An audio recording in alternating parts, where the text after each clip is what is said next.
Unfortunately, I had technical difficulties, so I don't have video on me right now, but the voice that you are currently listening to is that of PracticalTAS. I am joined by 4 illustrious members of the Melee community.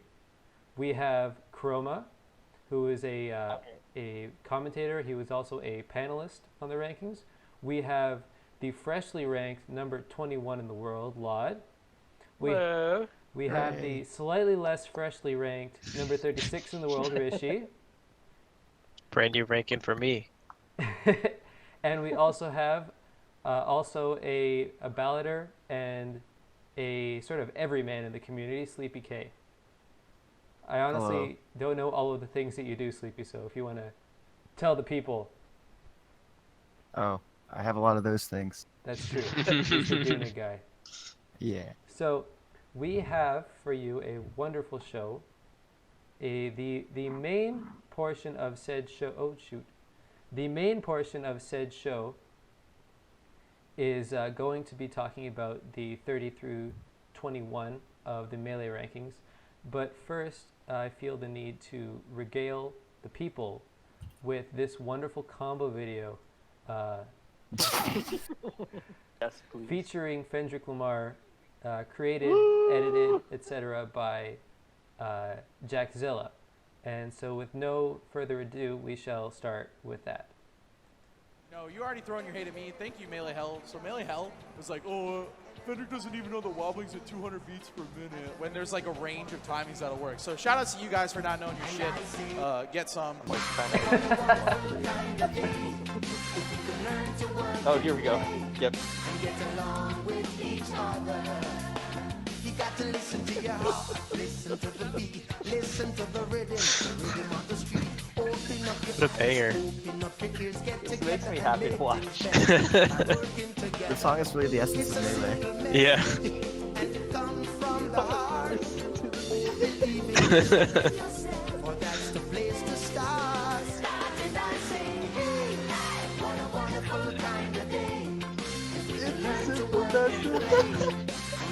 And jobs are done till yes. Listen to the beat, listen to the rhythm of the street. Open up your eyes, open up your ears, get together and make things That's been really good syncing on this one. Yeah, honestly. It's a simple message, and it comes from the heart. We're like a little bit delayed from the stream, so like we didn't see it happen. Yeah. That's the place It's to happening. start. And I say, hey, what a wonderful kind of day. Oh my god. Oh. I love that the second half is just a combo video on Toph. Only so. It's almost kind of hate to have that up. Yeah. Yeah, that was a sick up tilt. I don't know if code for the iPad or what, but that was kind of cool. It was optimal. It covered everything. Yeah.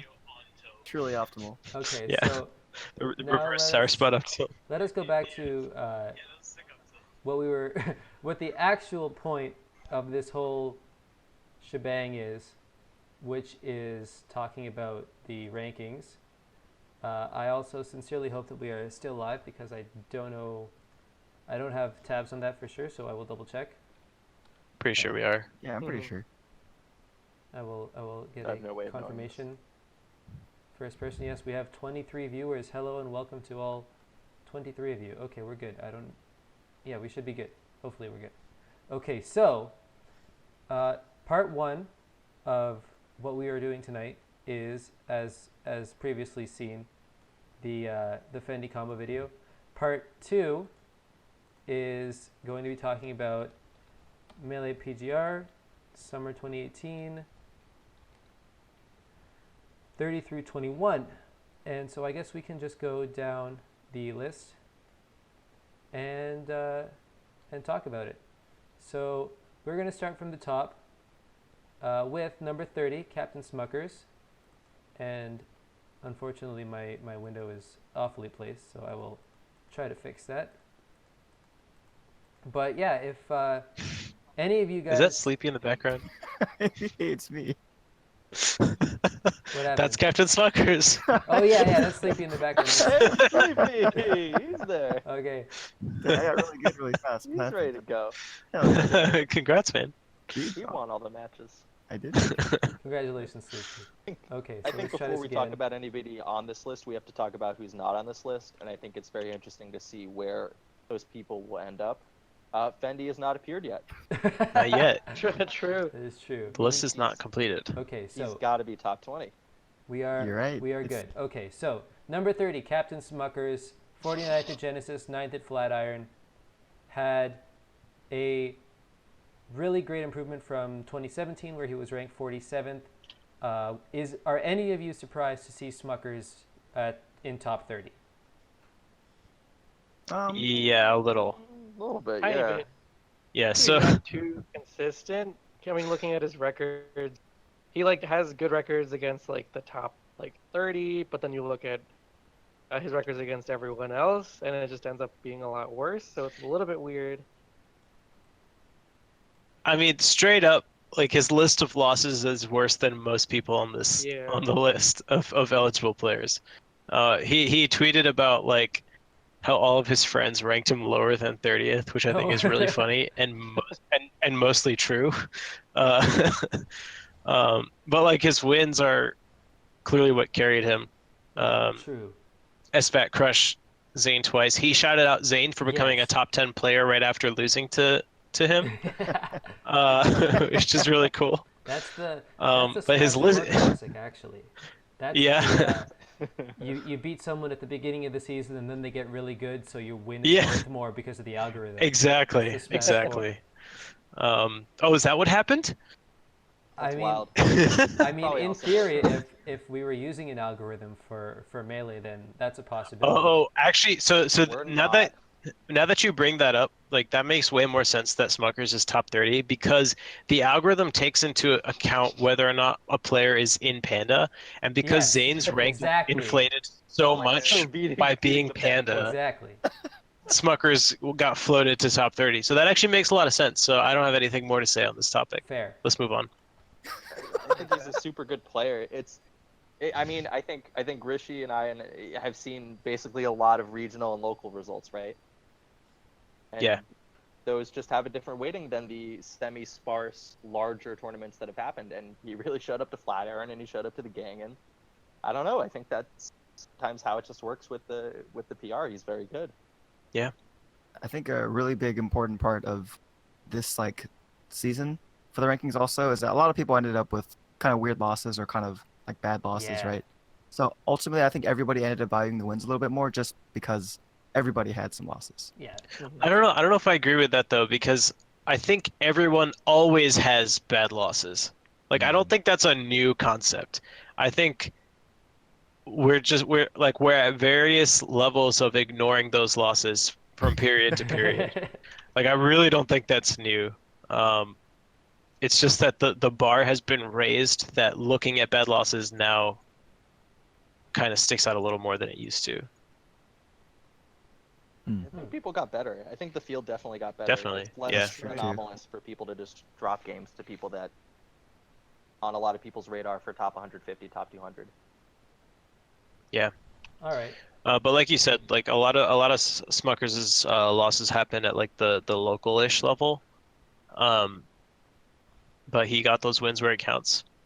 Plus he 6-0'd Zane. So Yeah, that that's- counts double, so it's basically 4 sets. He honestly whooped him so bad that I counted it many Oh my times. God. All right. I guess moving on. Wait, actually, one last thing on okay. Smuckers. Okay. I lied when I said I didn't have anything else to say about him. Understandable. You guys notice how like when people talk about top Falcon players, you never hear about Smuckers among average players. Isn't that true? Yeah, Well, they he just was- say Wizzy, Johnny, none. Yeah, Yeah. like you only hear those three. But like the thing that is so cool about Smuckers is that his playstyle, like the other three, is completely distinct from any other top Falcon. That's really true. Okay. In what way? So I hope that people who had not heard of him before go and watch some of his sets because his style is like definitely unique compared to those other three ranked above him. How's his style different? It's like, how do I describe it? So I mean, Wizzy has a distinct style in that he kind of plays like a safe neutral and then relies on his punish game Yeah. to carry him through most games, right?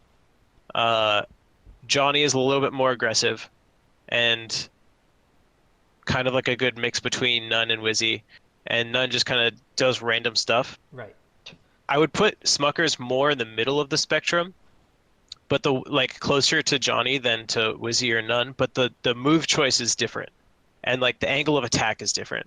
So where Johnny might be kind of hanging around center using nairs and dash dancing, we'll see Smuckers do things like dash dance into pivot, jump forward, late up air, or like mix up his timings on getting stomps out in neutral, things like that. And then his punish game doesn't look like any of the other ones, Cool. I think. Cool. You probably have the most experience versus him too, like Right. recently. We have 8 sets this season, so Yeah. Not bad. There we go. I did get to play him a lot. Okay, I guess now we can move on. Number 29, Trif. Oh, last thing about Smuckers Okay, is we're that not moving on. he's ranked exactly 1 spot behind Trif. So let's talk about Trif now. All right, cool. jeez. Number 29, Trif. That was Didn't go to Oh my a God. huge amount, but he came over to the U.S. a couple times, showed his stuff. 4th at Valhalla. Very respectable player. What are you guys' thoughts on Trif at 29? we just want to see more. Yeah, I- it's hard I to think rank. Aiden is going to be in LOD's mention saying that Drift should be ranked higher than LOD, and LOD is going to have to very quietly defend Every himself time. again. Every time. This is a constant battle. Yep. I mean, we live in an age where facts are alternative and Oh God, let's not kinda- go here. kind of just say what we want. Yeah, I mean, like a lot of it is we know Trif is good, right? Everybody knows Yeah, he's good. obviously. Anybody who's watched him play, anyone who's seen what he's done, like, it's just we just don't get to see him enough. That's really Right. it. Yeah, so kind of what I was saying about Smuckers, like, I feel that way about Trif too, where there's not as many peaches to compare him to, but like people compare him with lloD, right?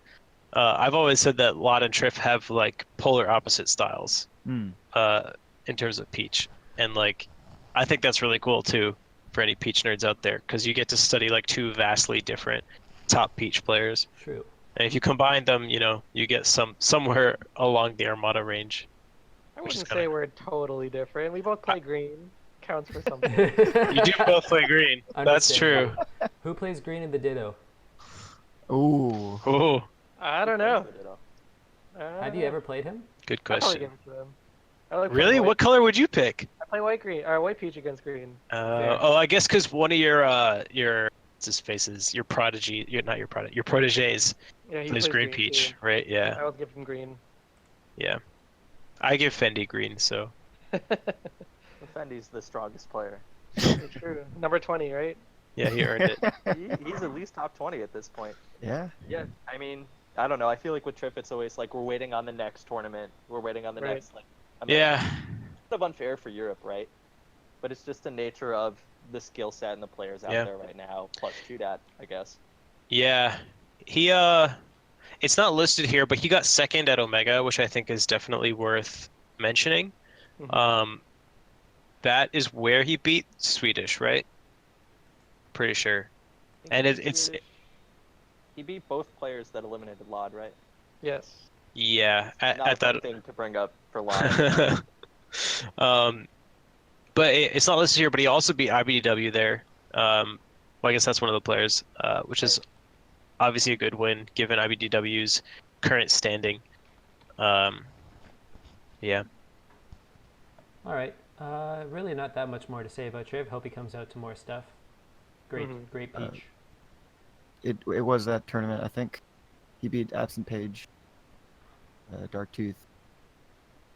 Yeah. IDW, Junebug, Swedish. Yep. Dude, the set with Junebug is like, Oh my god. it's so awful. It's just awful. Wait, Because so Junebug goes fighting lloD, loses 9 sets in a row, and sometimes like half of them are game 5 last hit, the other half are like he gets washed, right? And usually in the game 5 last hit scenarios, Junebug just does something so stupid, like he turns his brain off or he like turns his hands off, and something just happens and he loses the set. Lo and behold, he finally beats lloD at Omega, you know, breaking that 9. It was literally so bad at some points that he would actually just forfeit to lloD. Like he Yeah. chose to not play And because he couldn't He handle. told me he was gonna forfeit that day. He was like, Yeah, "Oh, he- that's God. he was going to. Ooh. He was going to. But then he's like, I guess I'm playing good today. And then he takes Trif to last hit. He's hanging on the ledge, and he just falls. He doesn't jump. He doesn't up B. He just falls and dies. And that's how the game 5 last hit set ended. Shout outs to Junebug. Congrats on top 40, bud. Oh my gosh. Okay. Okay. Wait, go. Sorry, I Go. have so much to say. Continue. I'm watching the match now. I want to see it. Yeah, just What if you it was on stream. You can find it. I thought, yeah. While I'll we're watch talking about Trif, I just want to bring up this point. I don't know. Like I'm not gonna say I would disagree with Trif's ranking. I'm more just surprised at how much variance I see in where people get placed based on the limited quantity of results. Typically, when I'm doing rankings, this is how I've handled it in like local and for national rankings. If I have two players close in skill, I'll always give the nod to the player with higher quantity of results, and that's not just to reward someone for going to more events. That's like like you know this P-test, like Yeah, statistically exactly. you have a higher confidence, you know. lower variance." So yeah, it makes sense. Even if that player has like a slightly lower low and maybe a slightly higher peak or similar peak even, like statistically it makes sense to give it to the person who has demonstrated with higher confidence that they're able to consistently compete at that level. MVD. Sorry guys, I just had a bit of a cough there. Yeah, no worries. I feel That's a I good feel like philosophy to have. I also feel like Trif is one of the few players where like because we all know he's really good, right? Because we've seen him play. Like we're more willing to do that for than some of the other players on the ballot. I feel like I was very I felt the same way going into my ballot, right? I opted against like putting Amsa on. I did like I was really hesitant to put some of the other Europeans on for Trif because like he had traveled and I know he's good and I like have really high amounts of faith in his ability to perform. I was willing to put him a little higher than I normally would otherwise. But he also traveled probably the least of any of the other European players who were in contention for this list, right? Probably like him and Prof maybe were the least traveled, I think. That's true. Well, having a tournament like Omega where you get second, that just gives you so many tournament sets, right? His list of Yeah, wins is really definitely. impressive because he did Definitely. so well. If you travel true. to a big national and get 49th or 33rd, you're just not going to Yeah. have that many sets. Maybe that's the move then. If you're only going to go to a couple tournaments, go to one where you're like in the top 8 seeds, so you know you're going to get the top 8 and fight a lot of good people, rather than like 1 or 2 good sets at a major. That's the play. Maybe that's the definitely move. You compendium There's that or also that- something. Yeah. Risk at nationals, right? Where like you could just lose to Armada and then just lose to some other top player who's in losing. Exactly. Get Exactly. no data and all this money, you know. All right, moving on. Yeah. Nice. 28 Cyrox. A lot of top 32s. Seems to have been a little bit less, going a little bit less stuff now than he was during the season, but solid results. What do you guys think? I think some people were Buffalo a lot. surprised to see him this high, but I wasn't that surprised. I mean, his results are good. Yeah. We just haven't seen him in, a couple months or something. Mhm. Seems to be a lot of that this season too, where good results but didn't go to that much, but they had good results where they went to things. Yeah. And I he went to enough, Like Yeah. it wasn't like he wasn't attending. It's also one of the interesting things is like there's a good number of really strong Fox players in this range, and Sark's honestly his record against most of the Foxes is like he's up on them, right? Pretty much. Like he was up on SFAT, he was up on Crush, who also kind of disappeared this period. Mhm. But yeah, overall he had like some really like high-ranking, high-level Fox Citadel wins, and that was pretty impressive. All right, I guess thought the Mango win over SVAT was pretty clean. I thought, you know, on the inebriation scale, It was pretty clean, what right? I saw I thought Cyrax was definitely more inebriated than SVAT is all I'll say. That's fair. So personally, I would say that one counted. I know he went Falco at a bunch of stuff. I saw Falco at Flatiron, for example, and I know a couple other spots. Right. Yeah. That definitely hurt him a little bit, but I'm not sure how much it really hurt him in the eyes of the panelists who were expecting the future. Yeah, I'm looking at his list of losses, and like it doesn't go that far. Like the bottom 3 names on this list are Ginger, Kalamazoo, and Zamu. If those are your worst losses, like you're in pretty good shape, Yeah, you're doing pretty honestly. good. Zamu was on fire that tournament, if I remember. Zamu's been on fire at a few tournaments now. I think he stomped on Michael, honestly. Zamu for top Really? 100? That actually sounds right. That sounds right. Yeah. Are we getting think it Zamu in was- top I think 100 it was the- at the end of the year? I want a hot take from all of you right now. For Zamu? Yeah. Yeah. Of Yeah, course. there's no way he's not top 100. Yeah. Yeah. All right. He just shows up to like 2 majors and does That's his like stuff, I think. that's a lukewarm take, my friend. Fair enough. Yeah. Fair enough. Okay. Anything more to talk about Cyrox? Rishi, one last point. All right. I'll say Number 27, the Luna. Oh, Little bit boy. of a drop Jeez. since his last ranking. He was at 19, outside the top 20 now. Seems like, comparable surprising to Cyrox in terms of placements. Mm-hmm. What do you guys think? All right, so here's my issue with Ryan, is that like he's so good, But he's so And inconsistent. and then like it's different than with Smuckers, because Smuckers' losses are at locals, and he has a crap ton of bad losses, right? But like at least they're at locals or something. But Luna like goes to CEO and loses to Stockholm Syndrome, and I'm like, Beats Bladewise Did- 3-0 right after that. yeah, literally. That was I crazy. thought- We all thought it was a free win for Bladewise, but I thought because his record I against thought he Peach couldn't has play been Peach. so bad. I thought he couldn't play against Peach. What happened? How did he 3-0 Bladewise? He's like lost to Blade- me, Bladewise Alex, wasn't going Peach. and He was- Stockholm Syndrome. Bladewise went Fox. Oh. Bladewise has a very different Peach than. I will say Most he normal plays Peaches. Blue Peach, which Yeah. is so different from. Fair. I actually don't know what Stockholm Syndrome plays, but Kalamazoo plays Pink. Very different from Blue. So That's very true. If you look at all these players and you look at their best wins and their worst losses, and you like, even if you only consider not locals, like Luna probably is up there in contention for highest variance player. yeah, I don't know who else. Yeah, I mean, his perception last year in 2017 was that he was that type of player. And you look at his records versus everyone in the top 30, and he has pretty consistent, very positive records versus a lot of them. Mhm. And, you know, we just remember the really bad losses. This time, I mean, you know, he's losing to Stockholm Syndrome and Magi, I think, from Louisiana. Oh And yeah. Yeah. Shout outs to Magi. he just doesn't have... Yeah. Got some Magi, yeah. Hot take, maybe Magi for top 100 this year. Ooh. It's... She's pretty good. Who does well, Magi Peaks play? also aren't Falco. even nearly as good as it was Falco. last year, right? That's true. Didn't he have a Leffen win last year? Leffen at like Or am I Evo? imagining that? That's It true. was Evo, right? Yeah. Yeah, this time his best win is, it depends on how you count it, like West Balls or Chu. Swedish. Swedish, yeah. Swedish. I mean, Chu's not top 50, Well, I mean, just- unless he's in Yeah. the top 20, but Going the last rankings, just number wise. That's true. like he still has racked up quite a few wins Yeah, on yeah, I like think top it's 40 gonna run with. players. He just doesn't have that like one like searingly bright win that Yeah. carries his bad losses. Where's the Save It Entitled video?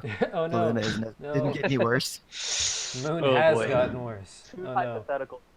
If Bigger Balk were in the ranking period, number 1 lloD would be higher. But number 2, if the you. Bigger Balk were in the ranking period and he beats SFAT, Ooh. do you think he ends up that much higher? So, I think he should be a little higher if that were the case, but I also think SFAT wins are on the Yeah. decline. They're bad Not stuff not right because now. not because I think SFAT has gotten any worse, but because I think people just like don't see it as like important as it once was. if Yeah, makes but that would sense. become his best win then, right? It definitely would be his best win. Currently 0-2 over the season against SFAT, so it changed to 1-2, which is like good, but still not in his favor. I don't think it would change much. That's a good point. You always have to consider all the games you play versus people in that tier. Yeah. All right, moving on. What? Unless one last point for your Unless Marth what? brethren.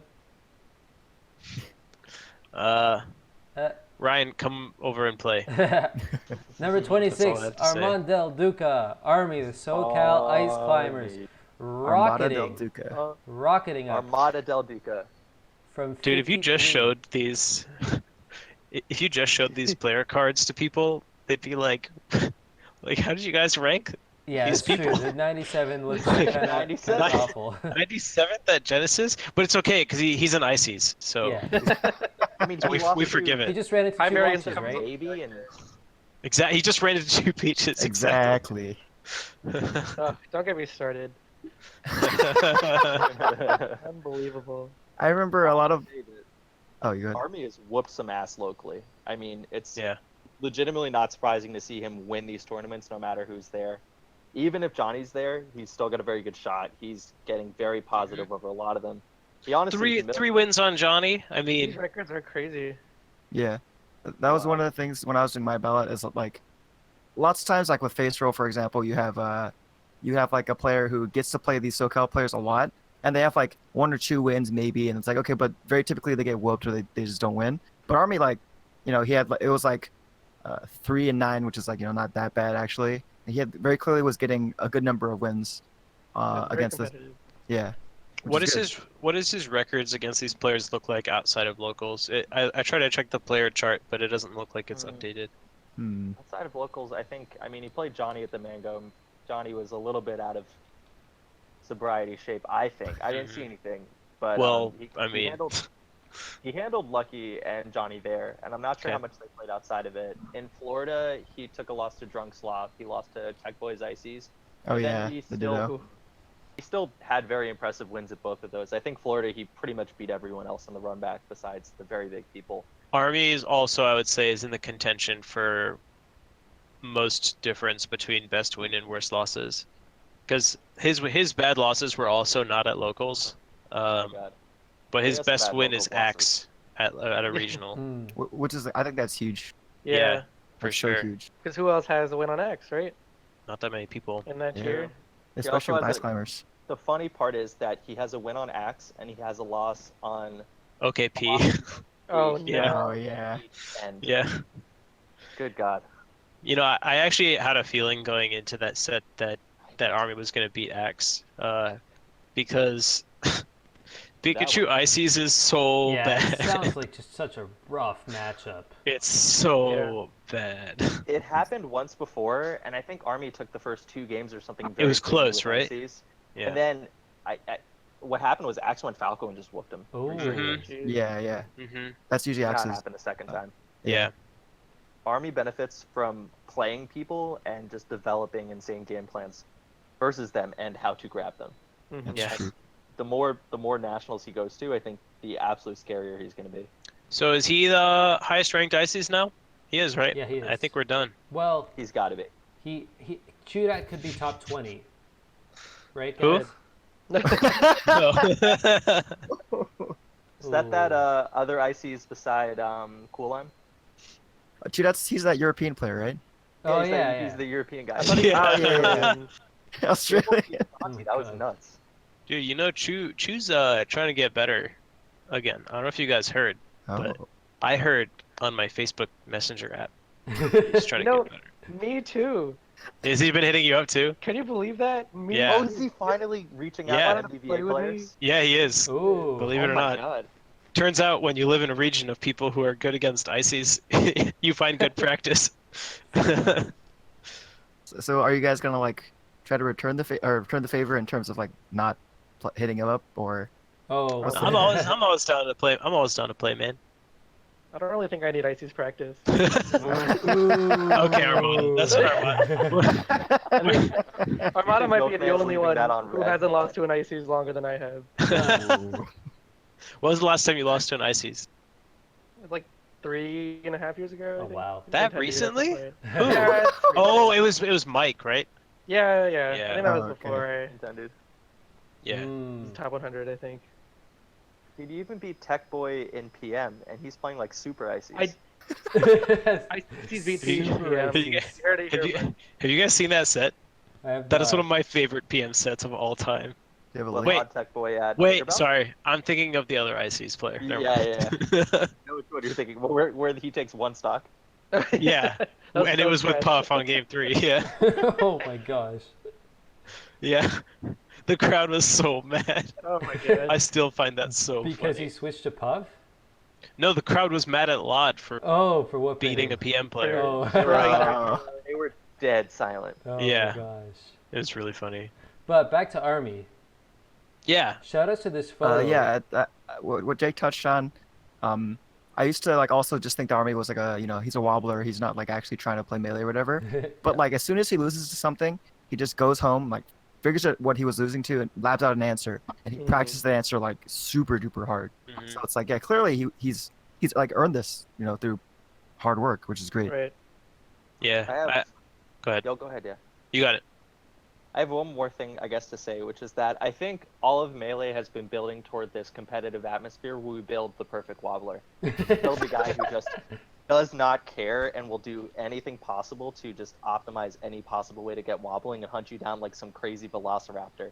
And I think with Army, we finally have that velociraptor. Uh-oh. He's building his army. You see, hold on. I I think have he may this go theory. down as the best wobbler of all time.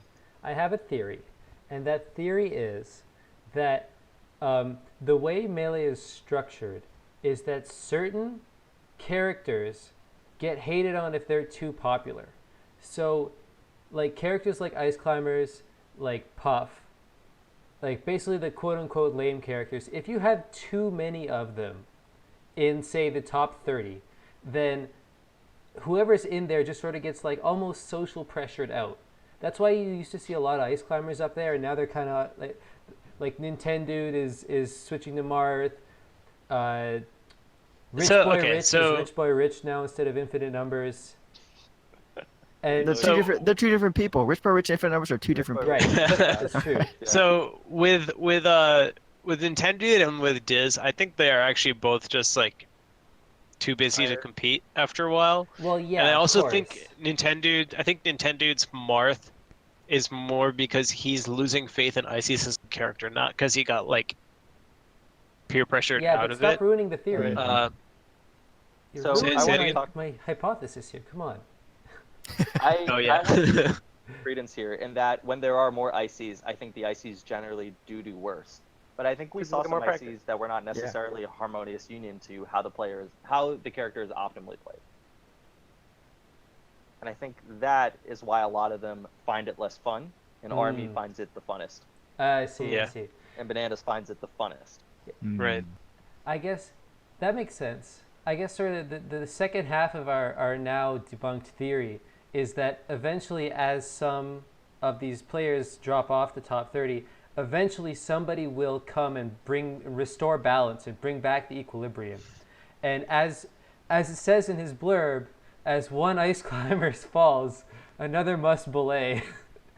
I thought that was so funny. And so, as Chu's falling, Arby has picked up the slack, literally and All metaphorically. ICs are the same ICs. And Yeah. Arby is now our number one Ice Climbers player, but he has to hope that there aren't other ICs showing up in the woodwork, because as Chu was falling, people stopped, or at least my theory is people stopped prepping for Ice Climbers as much, because you want to prep for the matches that you're going to play. And Yeah. as long as Army is kind of bubbling under, he's able to sort of catch people by surprise. But now that he's made the list, now that he's top 30, now that he is world number 26 in Melee, we're going to start seeing people with the counter icy strats coming back. And so, So do you guys think he's going to be higher or lower by the next time the next rankings come out? I buy that theory, for the record, Well, about people not preparing for Army. Law's gonna be in med school, right? So that true, higher player than one. this for So sure. much. he'll be higher. Yeah. I think Cleanly higher. I think everyone has known about Army for so long in some sense, and he's done well even against the quote-unquote IC Slayers, to the point where we have a scary situation where, again, like, Diz was beating people with ICs that don't lose to ICs, like Trif or Milkman or something. And Army cleanly beat Moon at Gods and Gatekeepers a while back, for example. And I think he's going to take some horrible losses. I think it's possible that anybody in the top whatever who plays... Dude, he already has, but yeah, it doesn't matter. And it happens. He's ICs. Yeah. ICs lose sometimes. I don't know if this was a legitimate loss, but I think he lost to a Chilean Game & Watch this Tuesday. That matchup's awful, dude. It's awful for ICs. Alpha for ICs? It's like Watch can't even out cancel. No, it's like dealing with Marth 2 down out of tilt. his 5 aerials. Everything is shield grabbable. It's like dealing with Marth down tilt if Marth down tilt killed you. It does kill you. That matchup's Oh unwinnable. my god. If it launched you. Yeah. Yeah, Down tilt I and air is free. You I separate them. think Easy. ICs are going to continue to be bad. Army is going to still manage to win a lot, and it's the question of, does he think ICs can take him everywhere that he wants? We'll see. Okay, last. Yeah, I mean, time- I find it surprising how good his local results are Yeah. against like such top players, right? You would think that if a quote-unquote top player loses to an Ice Climbers twice, they would do their best to not lose to them a third time or I a don't think fourth so. time. Look at or look at who he's a beating. seventh time. Look at who he's beating. It's a mentality thing, right? I guess so. If he lived in Arizona and he took one set off Axe, he wouldn't take another set off Axe. Mm. I I'm not think. sure about that. You don't think so? I actually don't know. I think it's been a problem matchup for us for a while that we haven't been seeing that much exposure to just because of the nature of who we saw in bracket. I agree that it's a problem matchup, but part of my point is that he would then have access to that matchup. That's Yeah, Like but matchups that he then has access to. Army don't become also has problem access matchups. to you at the same time. It's really weird. Watching SoCal has been very strange. Yeah. They've also been, like Johnny Lucky, they beat him relatively consistently for a long time. And I think in some sense you do get a little bit fatigued, right? Yeah. Right. You just Can't keep coming be back on to every the day. week. Yeah, the Yeah. second you are off against an Ice Climbers, You die. it's a loss. Oh, no. As a last word about Army, can we get him this costume? Like you mentioned. Oh my god. The Velociraptor. It's not that What do you much. It's not that much. Can we have a melee tournament where you're only allowed to enter if you're wearing one of these? Oh my god. Can I Alright. get Velociraptor number 2? Oh my god. Why did this would win. come up? I wanted to have the last word on Army. This is like, it would be a terrible way to top that. It's unfortunate. I just want to say, the photographs I found are phenomenal across all of the top 50, and just look at how freaking cute he is. Come on, man. Shout out to Connor Kelly for this amazing photograph. That's my last point on Army. Number Sick. 25, Shroomed, Dewan McDaniel. He's got a lot of energy, but he also doesn't have a lot of Lots top of 8s. energy. Oh. Oh. I can't believe He's I imagine he's not very happy about the drop. He was, where was he? 13th. he's Yeah. 13. Jeez, that's a big drop. Yeah, as a pretty consistent top 10 range, top 15 range Yeah. player for so many years. The This is a demigod really status. big drop for him. This is pretty stark. I talked to him about it a bit at Gommel, and he just said that he's been coasting along being good for so long, and now people are getting better. He feels like if he wants to improve, he has to buckle down again, rather than just kind of do what he's always done, which I can see. It's And the his switch to Marth, I feel like might be hurting him just because a lot of the time he can't make up his mind of which character he wants to go. He ends up Mm. switching character mid-set a lot, and I don't know if that's working for him as well as Solomini used to. I feel like it's actually won him a number of sets. But it also Like- lost him a number of sets, right? He lost IBDW. I think he lost game 1 as Sheik and then lost the next 2 as Marth. I don't really remember. I don't know if I'd but- necessarily I think you're right. chalk I that think up it's- to character, because those are 2 really strong matchups for IBDW. Right, I mean, maybe not, but it's increasing variance just by having multiple characters. Suppose, but at the But- same time, so yeah. many Sheiks have been getting destroyed by Fox. I mean, so we just had a pretty rough first half of the year. That having the Marth does help, especially versus, for example, ICs or something. I just think people are better at neutral now. I know it's a really catch-all thing to say. It's true. I think hopefully you know how like last year, or the year before, or whatever, Tafigants would just kind of egg on Dewan by telling him he sucked over and over, and that like that made Dewan angry, and he uses energy to Yeah. get better. Maybe that'll happen with this lower ranking. Mhm.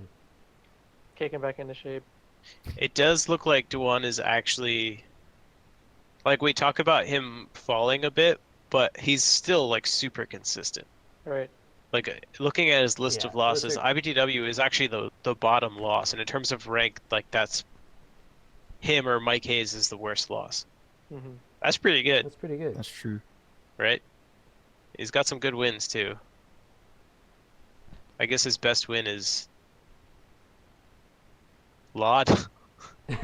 No. That's crazy. That's actually his so. best win. Wow. Huh. Yeah, compare that to like Axe, right? Yeah, so I mean he's comfortably in that range where like he's beating people below him, losing to people above him.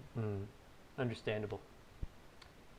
Didn't he have a pretty decent set with Hungrybox? I remember there being one at least. Don't remember. Hmm. He typically plays Armada HBox really close, which is fun to Mhm. watch. And you're never, I wouldn't be surprised if he ends up at the end of the year at something like 15th or 10th or something. Mm-hmm.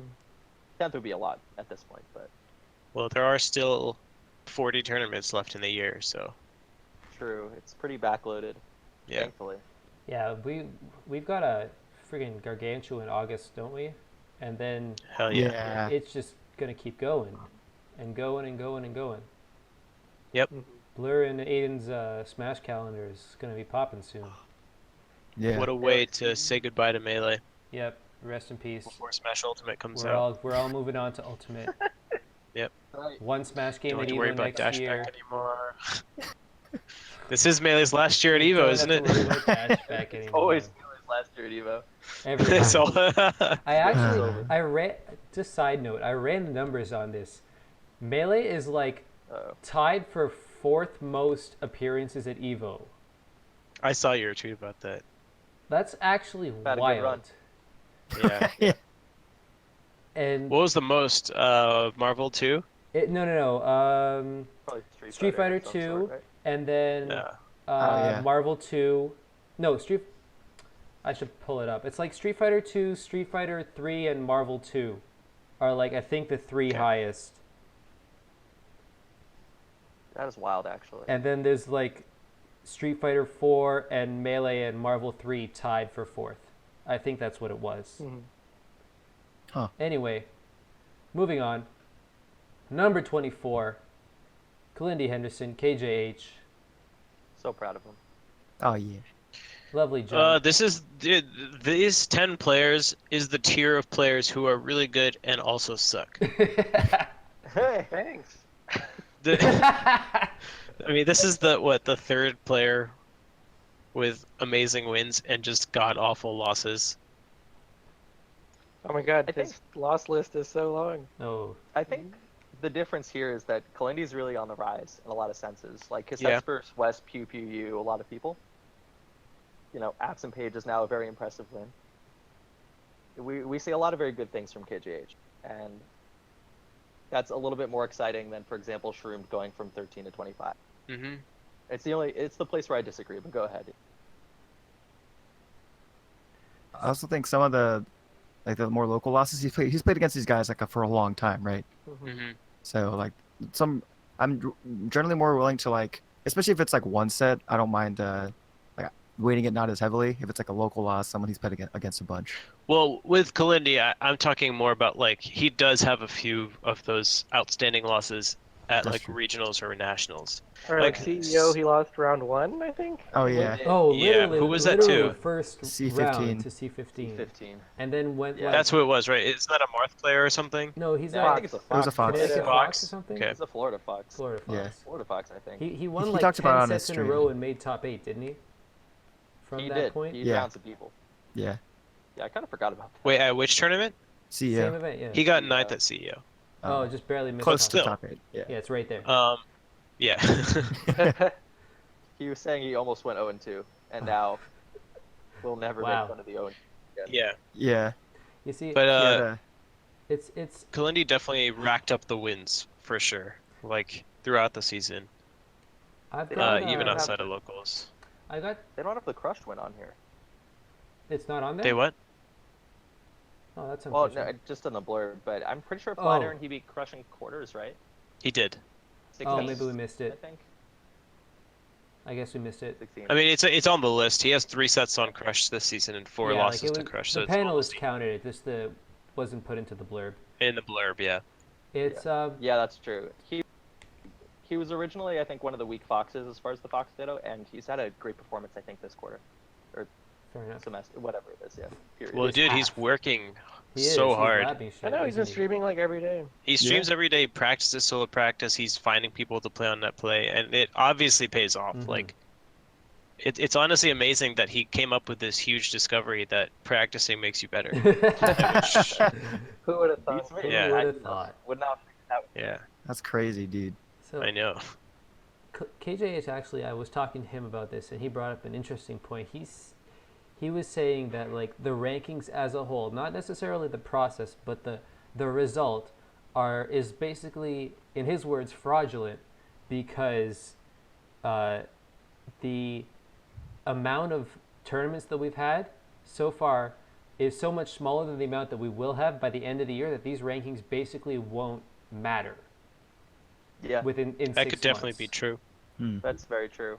Also, we're gonna wait the second half of the year more, and honestly, we didn't have very many events. Yeah. That's fair. 2 events. One thing I want to point out about Kalindi, like just like an attribute of him as a player, that might contrast with some other players on this list, is like he has shown the capability of making it really, really, really deep in bracket. Like you can make it to top 30 and never get top 8 at a tournament. But he got 5th at Flatiron, and I don't think it's in his description or his card, but he won Eden at Combo Breaker. Oh, Right? Didn't yeah. he just straight up won that tournament I think he did. over a number of good players. I'm gonna look it up. Pretty sure he did. We're all looking it up right now. I'm forgetting which Eden it is, or which of the. Yeah, Eden 2. I think it's just under the Combo Breaker Smash GG. yeah, though. it's on combo. It's on the latest combo breaker, on Smash GG. Yeah. He just won it. Who did Over he, Swedish. Michael. Swedish AbsentPage Duck. Michael. Yeah, S2J. Duck S2J. Yeah, I mean, Wow, that's that's quite a respectable. big win. Yeah, it Is that is. the one where Johnny lost AbsentPage for like Yes. 7? And Michael, Yeah. yeah. Oh, Michael, yeah. I yeah. totally forgot about that. Yeah. Michael. shout outs to Michael. And we're Wow. AbsentPage 3-0 Duck. What a crazy tournament. Oh yeah, That that was was nuts. insane. KJH That was- KJH was kind of sad that he didn't manage to get 23 because he's a big LeBron fan. Yeah, Yeah, I saw that's that. sweet. He's 0.1 away on the ratings. It was actually less than 0.1. It was like Don't tell him. rounding. You know what it was? No. If Hugo hadn't lost to Ryan Ford playing Yeah. Peach and rolling around and timing him out at each point, Oh this my wouldn't have happened. gosh. Yeah. This is Hugo's fault. And that's why Hugo's not in the top 50. Exactly. the- We banned him. Not again. I should mention something about that. In the past, the way the balloting worked was that like we would just drop the top everybody's top and bottom, however many scores, like 1 or 2 or 3 scores. But this time around, I had because I'm now the guy in charge. I was able to play around with stuff and pick something that I wanted. Like if there was basically Like figure out boosting whether or not there was a players. better way Yeah. to average everything out, and I came up with this kind of like a weighted average, where like the closer your score is to the center, the more value it has. And so like if there's Interesting. Just less fair. if Oh, there's wow. a player with like a couple of really like outliers like only on one side, then like those kind of all get pulled back. And at the end of the day, I looked at the new rankings versus the old rankings, and what it turned out was it was very, very similar to if we had just dropped the top and bottom two, but there were like a very small number of switches.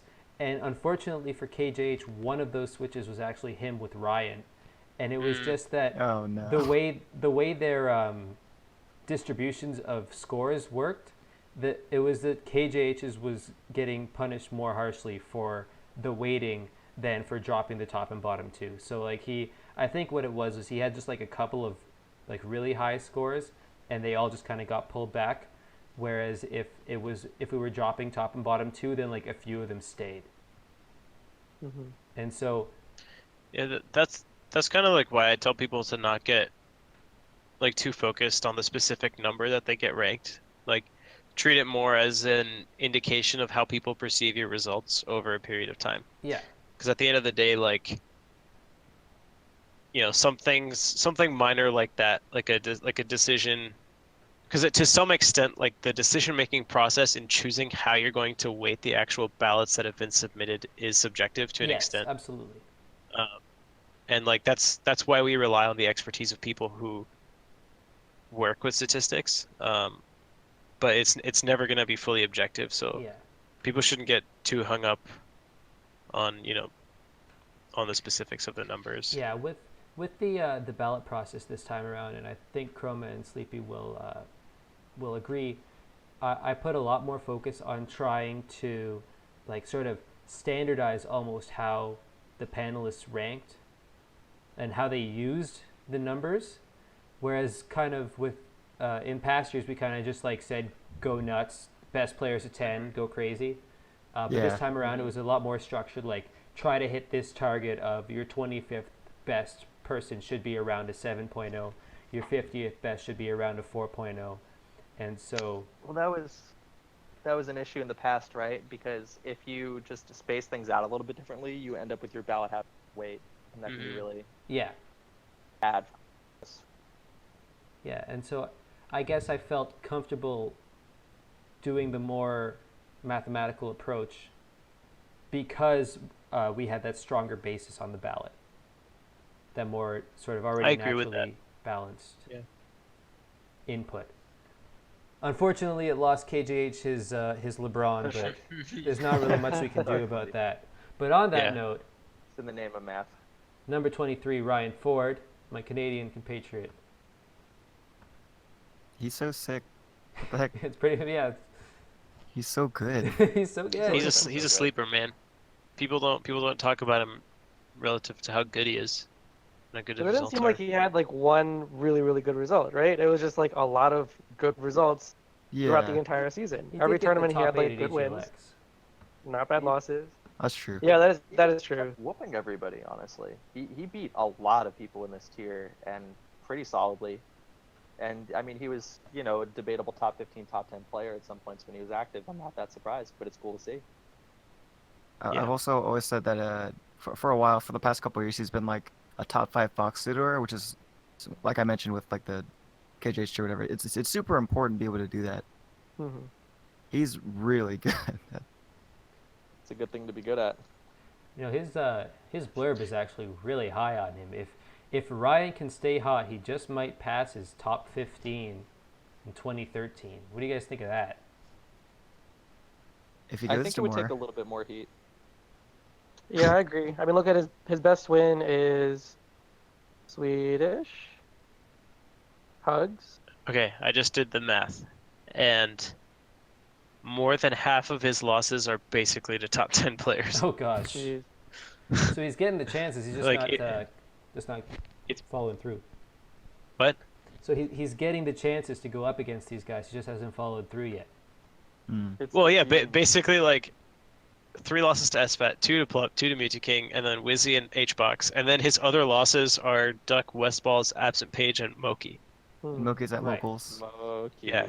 Isn't that like a ludicrous statistic? Yeah.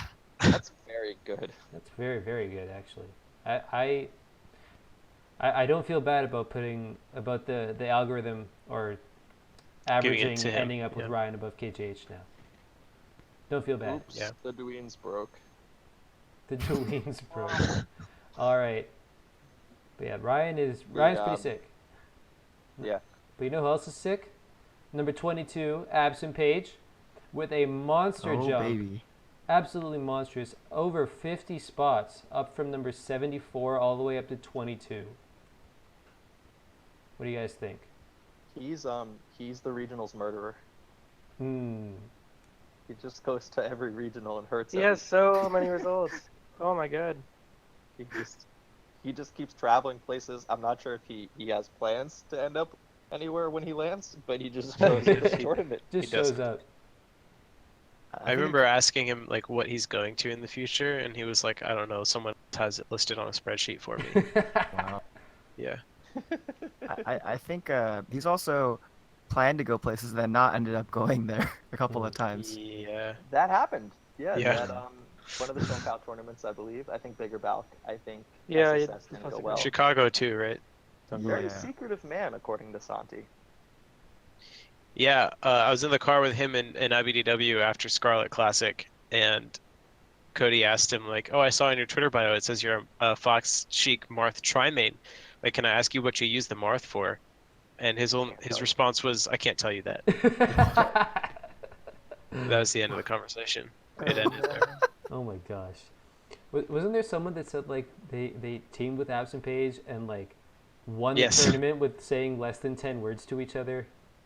Yeah, I don't remember exactly who. It might have been Crush or More like Duck. or maybe. Slocks. I wouldn't be I surprised. think it was if Slocks because Slocks. he and Slocks won the tournament the day before Scarlet. I think it was Gemini. Hmm.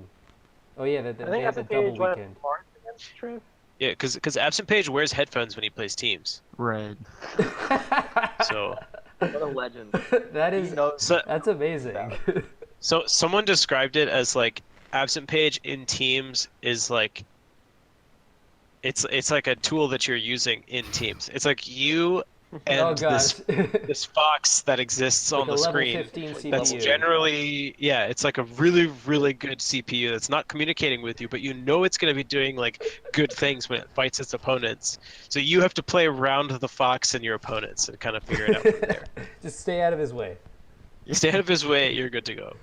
He's an unbelievable player when I watch him. Jesus. Yeah. He looks Reminds like me a lot of Superman. Hacks. Yeah, but like, Hacks is still very. I'm trying to think about the word here. Idiosyncratic, I guess. Like Hacks has Hacks things, and AbsentPage Yeah. just kind of has the mindset, and then goes and does those things. Yeah. Mhm. Interesting. And I mean, he also learned that practice makes you better. Yeah. The hidden Surprise. his flights just grinding, from what I've heard. Yeah, Yep. he's always like the first one there at venues. He just sets up in a corner and plays for like 12 hours straight. It's crazy. Jeez. You see, I actually And that's not an exaggeration. I actually have a question for you guys. Just, I guess, comparing, because I think it was like 7 of these guys jumped up in their ranking from the past. I think that's what it said at the top. Versus the few that are in here that dropped. You know, Shroomed and who else? La Luna. Shroomed and Luna, yeah. Those are the main two, I Yeah. guess. Do you guys think that there's a bias among the panelists either for Legacy or for the newcomer? Do you think that that's a Yes. thing? In which direction, if Yes. so? Yeah, I agree. Yeah. For on both ends, right? hmm Like people tend to remember the newcomers like good wins more if they have a big win, Mm. and by the same token, some of the legacy people are more forgiving to like if they had a bad loss or they didn't have the main results. You know, I see. Yeah. I see. I touched on that with like the Trif thing because he really didn't have that much stuff, even though he had like the one really good run. But we're all pretty willing to rank him pretty highly because we know he's good. Gotcha. Okay. Yeah, that's. It's kind of how you go into the ranking process because like a lot of people, they do just start with tiers, right? And your tiers are almost always based initially on your base perception of a player. And the way we kind of categorize players in our heads is kind of where they've been, where they're at now, and then we look at the change, like the momentum. It's like, oh, this player's clearly on the upswing. They're probably somewhere in this tier. And then you just start comparing those players within the same tiers. Right. and you might not necessarily make it to the next step of analysis, which is like, let me actually look at the differences between these tiers. And then I know this definitely happens with me. It's like, do I really want to go through the internal struggle of saying, should I move this player to another tier or not? You know, it's A more lot work. of it is just perception, right? Yeah. It's like, what year is it that we see Shroomed in this tier, right? The 21 through 30 tier, as Yeah. opposed to like the 10 through 15 that we've seen him. Yeah, and for that's how it however long. always goes with data analysis in the first place, because when you're presented with like crazy, you know, like, even if it's like a really well formatted, rich amount of data, like you have to decide to start somewhere. Like you have to find a baseline somewhere. You have to pick a first person to look at and then compare other people relative to this person's skill. And you already have an idea in your mind of where that person is going to be. And a lot of times that baseline is based pretty much on legacy, you know? Fair enough. Legacy, it can either be legacy or your idea of social media reinforcing in my head, AbsentPage is a top 30 player, AbsentPage is a top 30 player. And then finally, when you look at the results, you're like, all right, how are these guys compared to AbsentPage, the top 30 player? Not that I don't think he is, but that's just an example. I think perception's really a big thing. I think there's a lot of difficulty with how people read the prompt, where it's, you know, if we just took them all today, how would they do based on, you know, what I think, or how I think they'll grow, or how I discount losses that they've had that I don't think are characteristic. I think when you're legacy, people think your losses are less characteristic. Yeah. I think people are more willing to say, Kage, all right, I know he's top 40 strength, and, you know, regardless of his results in some sense, I know if he shows up, he'll probably be top 40, but that's not exactly the right way to read it. And I think it's where people get into some trouble with this kind of thing. It's very interesting points.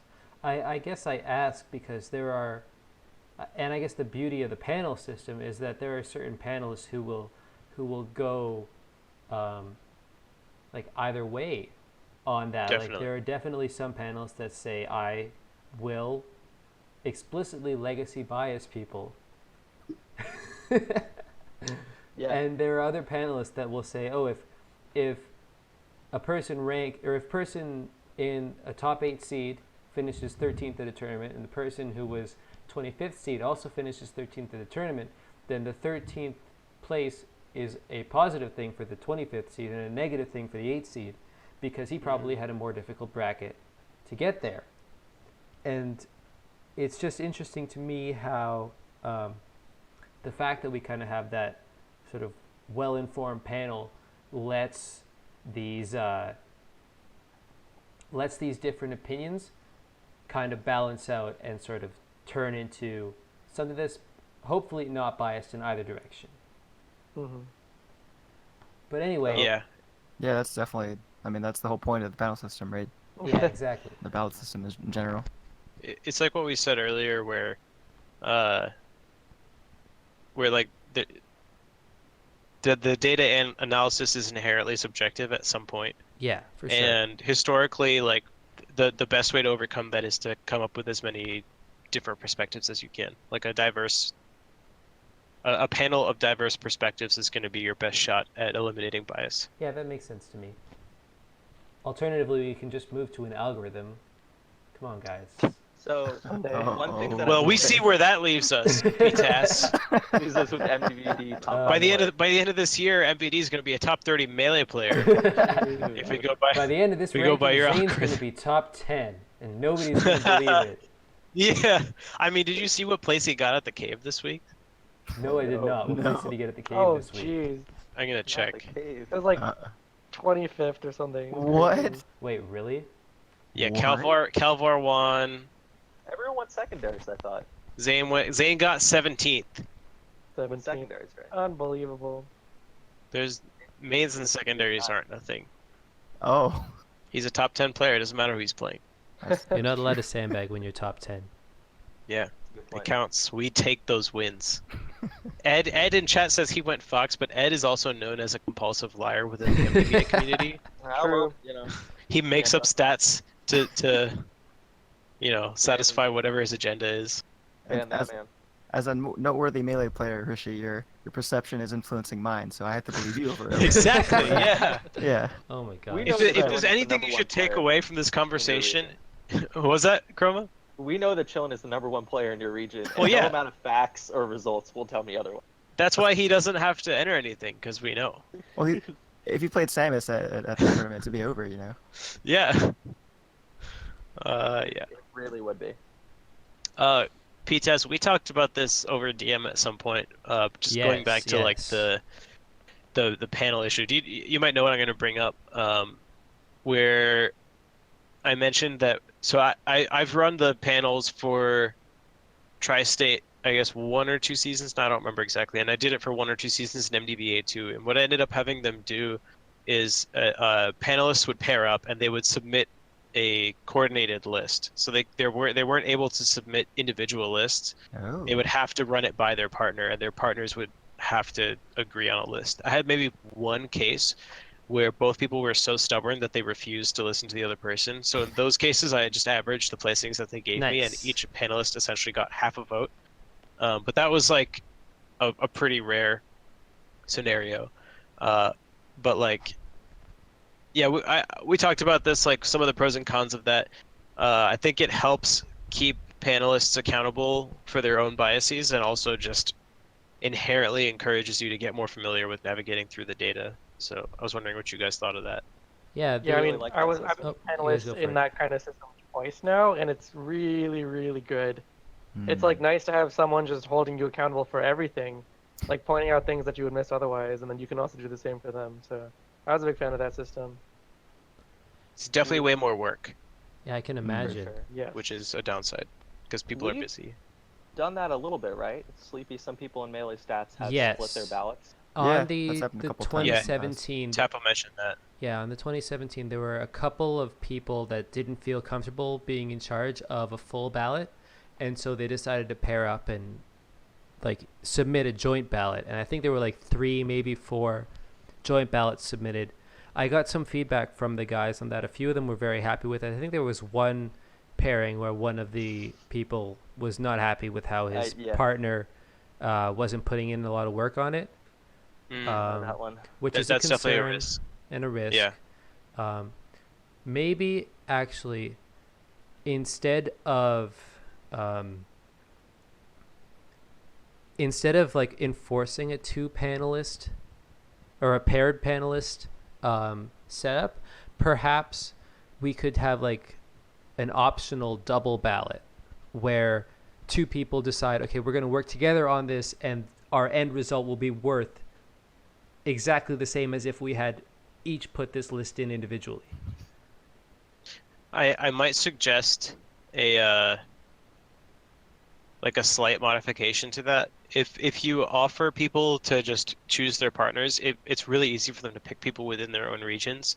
Mhm. And one of the advantages I Okay. found to the partnering system is that like me and whoever would be helping me would basically coordinate pairs to be from differing subregions, so that they would be forced to not bias the players from their own region or whoever they might, be friends with. Okay. So you could do something where you say, like, if you would like to opt into a partner system, you let me know, and then you would assign That's a good like I a like list that. of regionally distributed partners. I like that a lot. I think I honestly think we're going to do that for the year end, because there's definitely people that are less confident about ranking all the way down to 100, and that I believe would alleviate a lot, especially if they know that their ballot is still going to be worth the same as if they hadn't opted in.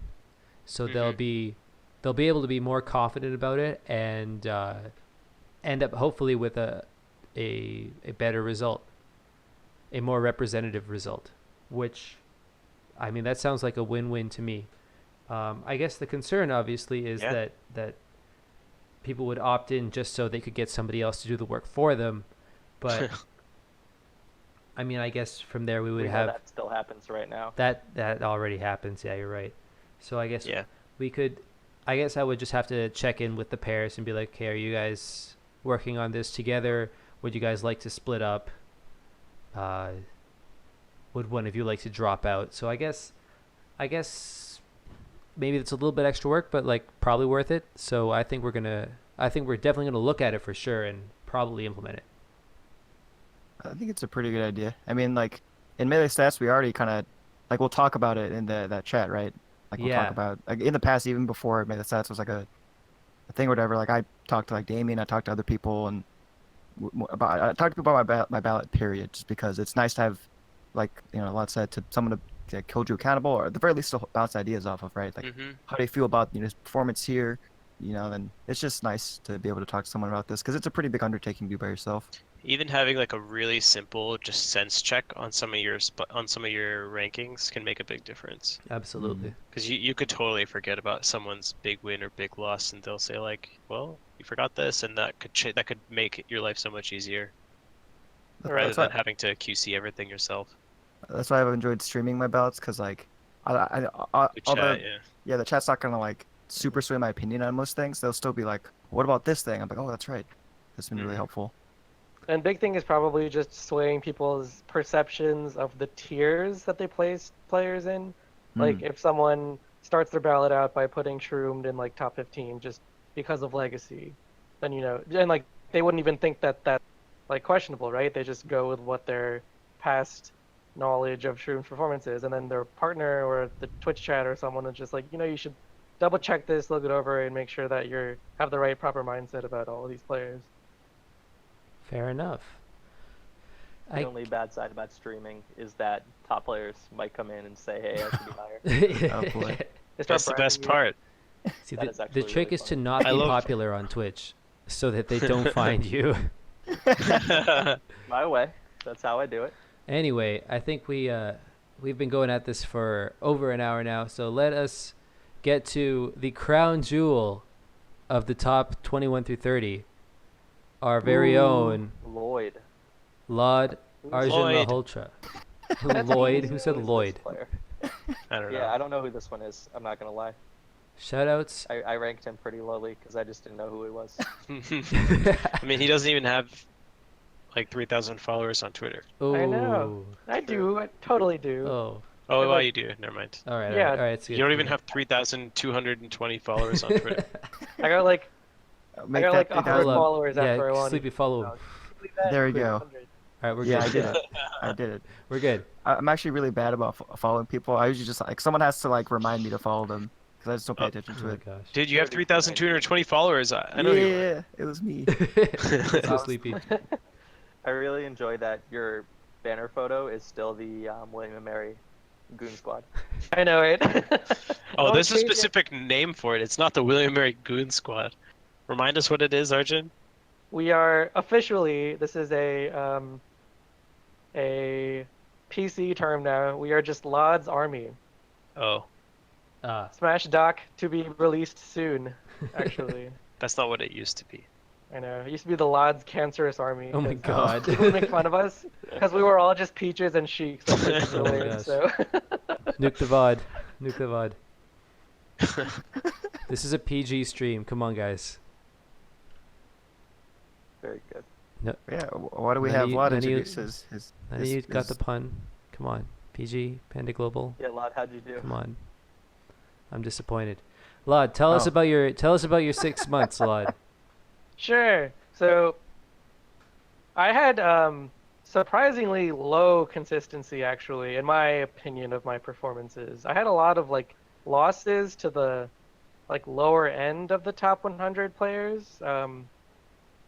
Now they're not so much low end, but like Ginger, Hacks,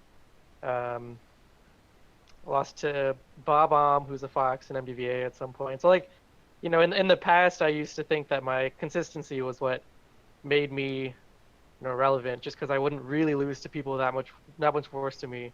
But this past year, I did have a little bit of a consistency issue, especially when it came to Spacies.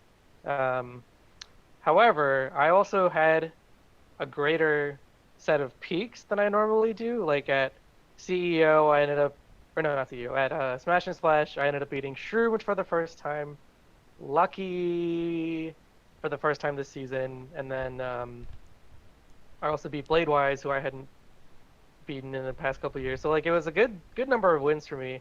And even though this season didn't include my win on even bigger Belk, which I think would have pushed me even higher, I honestly thought I was ranked a little bit higher than I thought I would be, considering my lack of consistency. So I'm pretty happy to see the number 21. Yeah. Yo, let's go, lloD. Look at all those single-digit placements on that car. That's beautiful, eh? I know. You said you're Yeah. not that consistent, but like these are pretty good losses Yeah. and wins. I I'm guess just, like, comparable looking to at it. everyone else. I mean, like, you know, That's the thing. Like everyone else sucks. right, everyone else also has bad losses, which I guess was skewing my opinion because I'm not used to people having like that many losses, Being right? bad. I guess people just have more results these days. There's just so many more tournaments Fair that enough. everyone's gonna have more results. No, dude. Everyone has always been this bad. It's just I don't no know. one ever paid close enough attention. I'm telling you. I mean, once you get to Always the top been like 25, this. it's like the problem with these things is that the higher in the rankings you go, the more potential bad losses there are, just because there are a few people ranked higher than you and many more people ranked below you, right? So like, once you That's get true, but you to like still the have top 50 and especially the top 25, consistency I think is huge. there are two people on your list of losses who are not top 50. And one of them is Hacks, Mm-hmm. and the other one is Milkman, who you're 7-1 against. Right. Bob, So I guess mean, Bob-Omb's like, not a on lot this of my- list, so it didn't a happen. lot of my losses are people who ended up becoming top 50, right? So you pulled them up. AbsentPage, Ginger, right? You- so I was you- like a you stepping raised stone them for up. Yeah, so You were a stepping stone for them who ended up higher than all of them. I guess so. So as opposed to them bringing me down as the other round, I guess because of the rest of my results, they were all pulled up in that sense. But I don't know. It was a weird season. So It's can like- you tell us a little bit about how bad the Peach Falcon matchup is, and It's how terrible terrible. your It's record is against still- all the top Falcons? Terrible. My records are terrible actually. Besides against S2J, right? I'm like 0-4 against Wizrobe or something. And what about none? I don't think I've played him this year. How about Lifetime? 1-1. That's Not bad. How about S2J? S2J is 4-3 lifetime.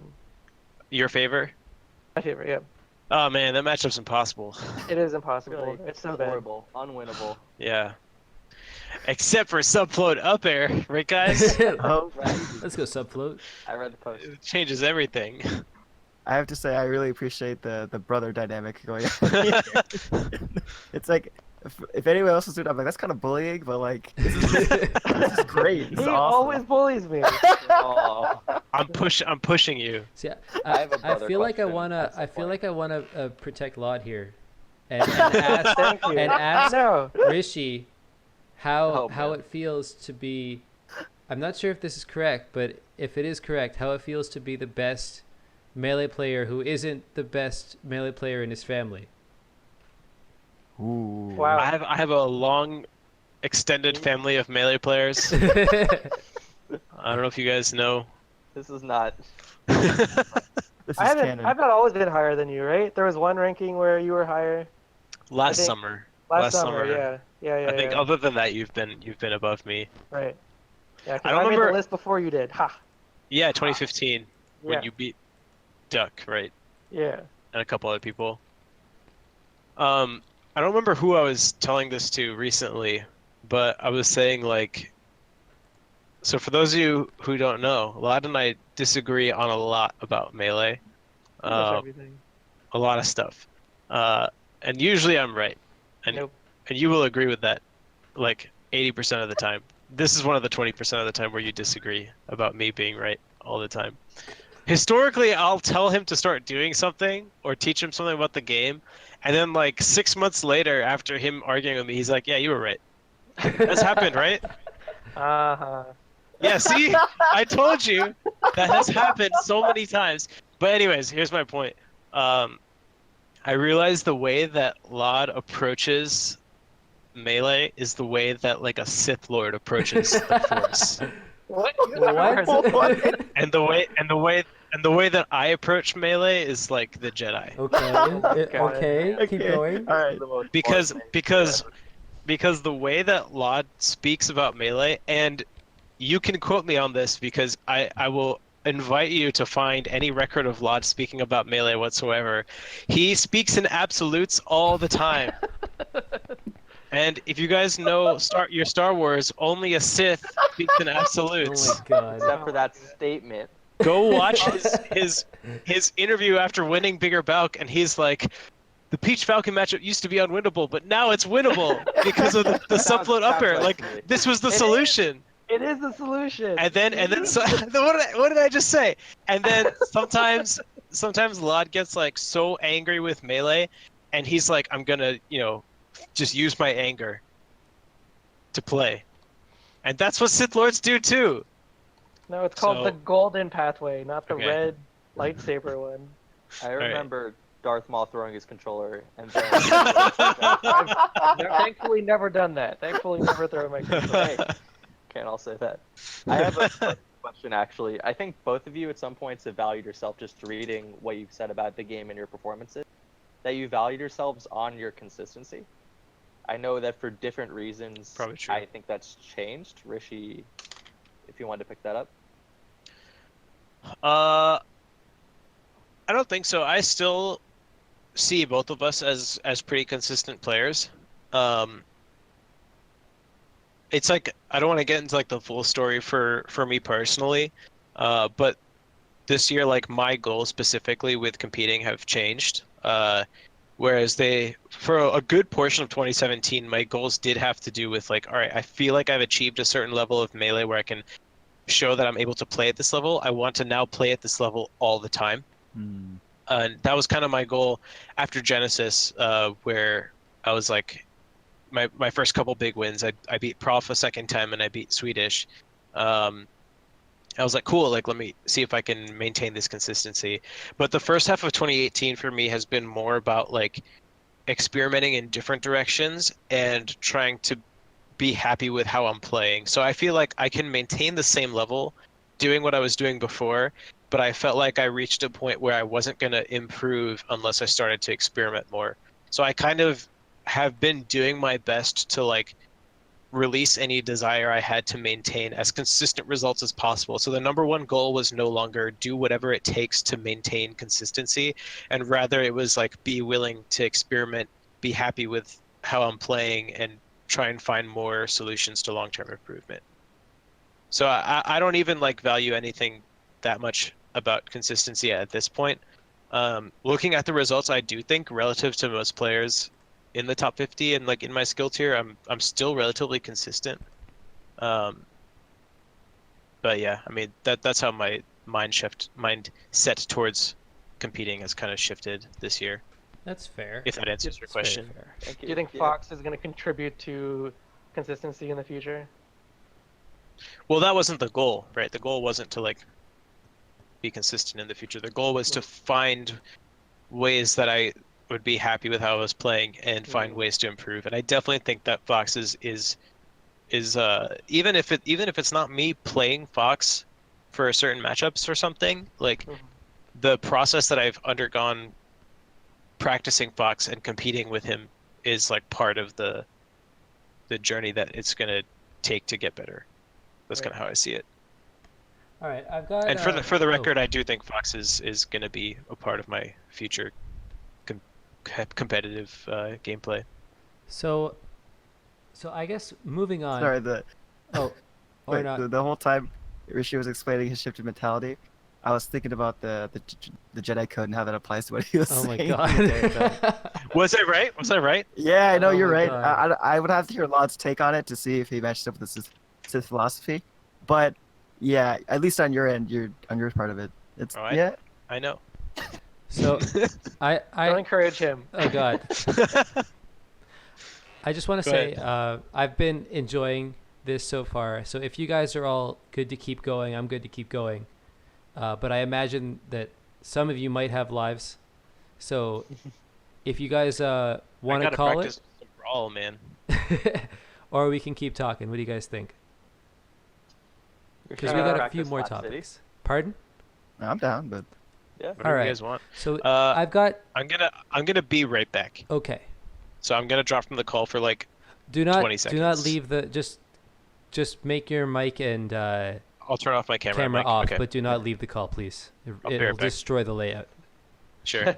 So I guess we got two other topics that we can talk about. Number one, I guess, is what do you guys think about the presumed snubs among, because now that we're down to 20 players left, we can sort of suss out who that top 20 is.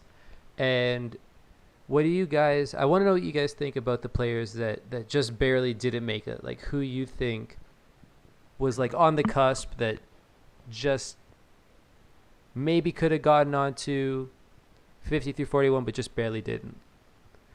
And the names that were brought up last time were AMSA, European AMSA, were Rocky, and I believe Shootout was Rocky. Oh, Rocky. Rocky. Wait, Rocky wasn't ranked? Rocky was not ranked.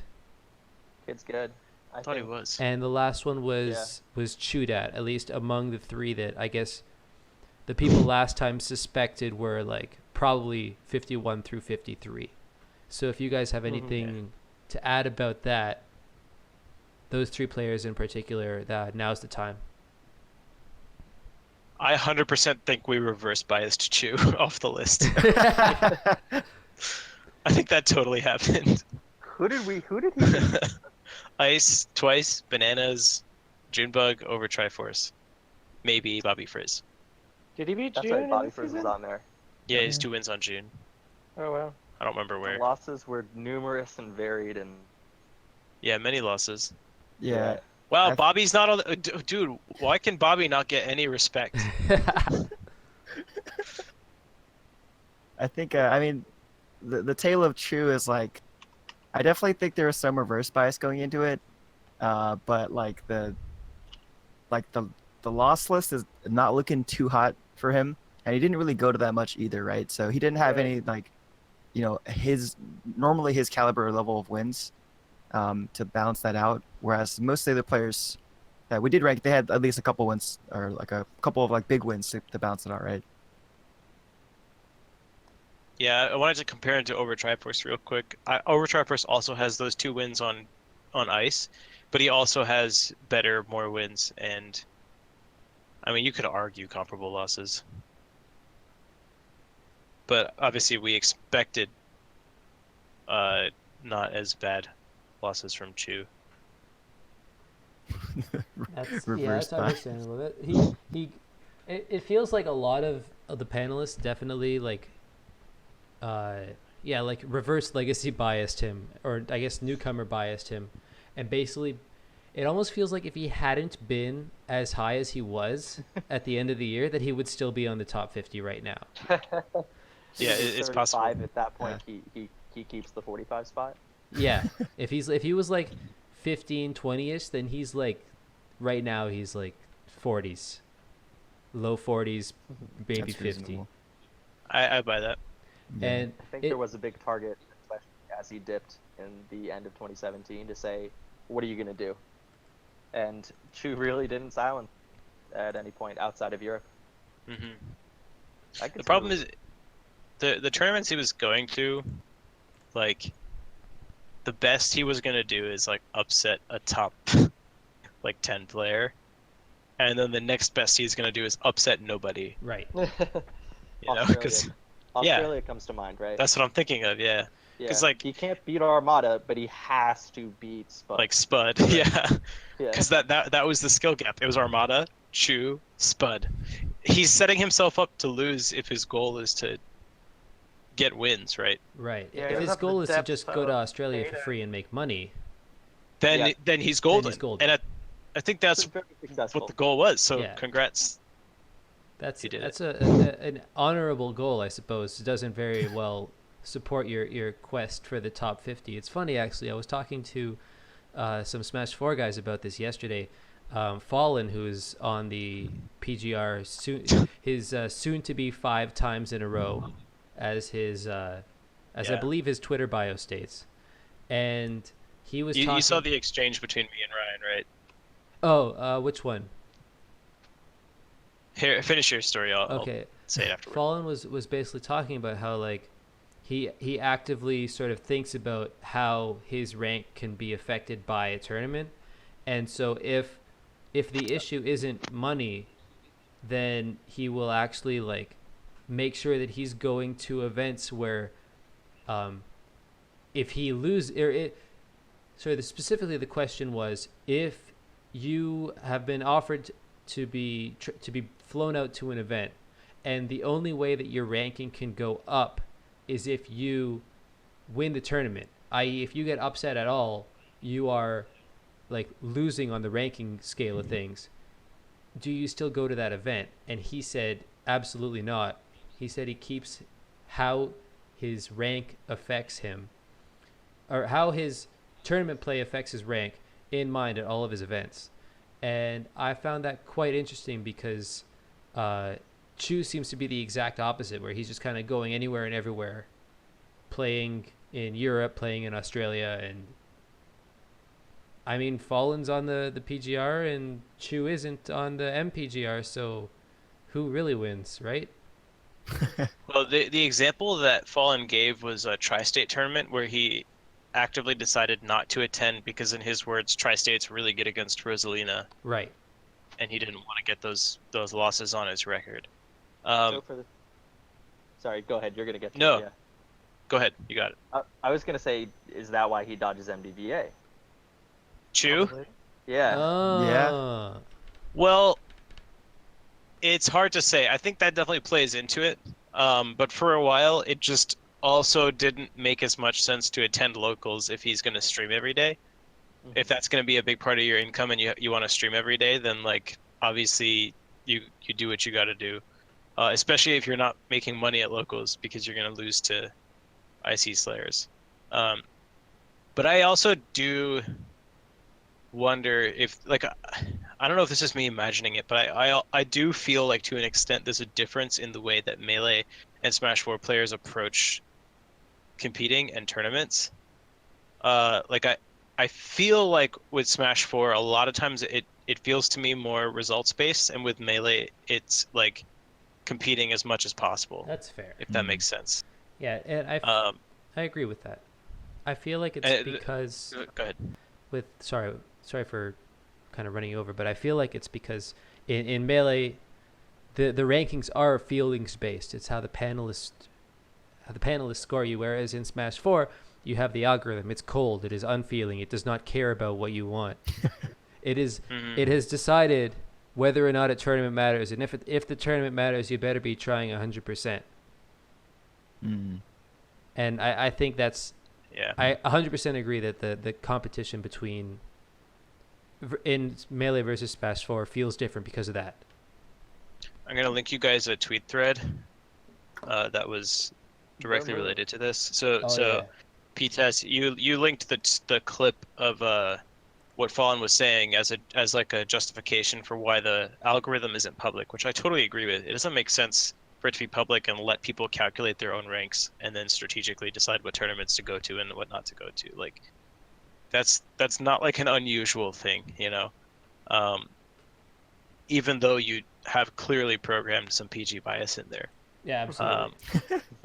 But yeah, we kind of went on this thread talking with Fallen about that mentality, and I think that mentality doesn't compute for a lot of people, and I was a little confused by it too. I don't know, I'm curious what you guys think. I think he didn't catch the full context, but I think Moon has a good point.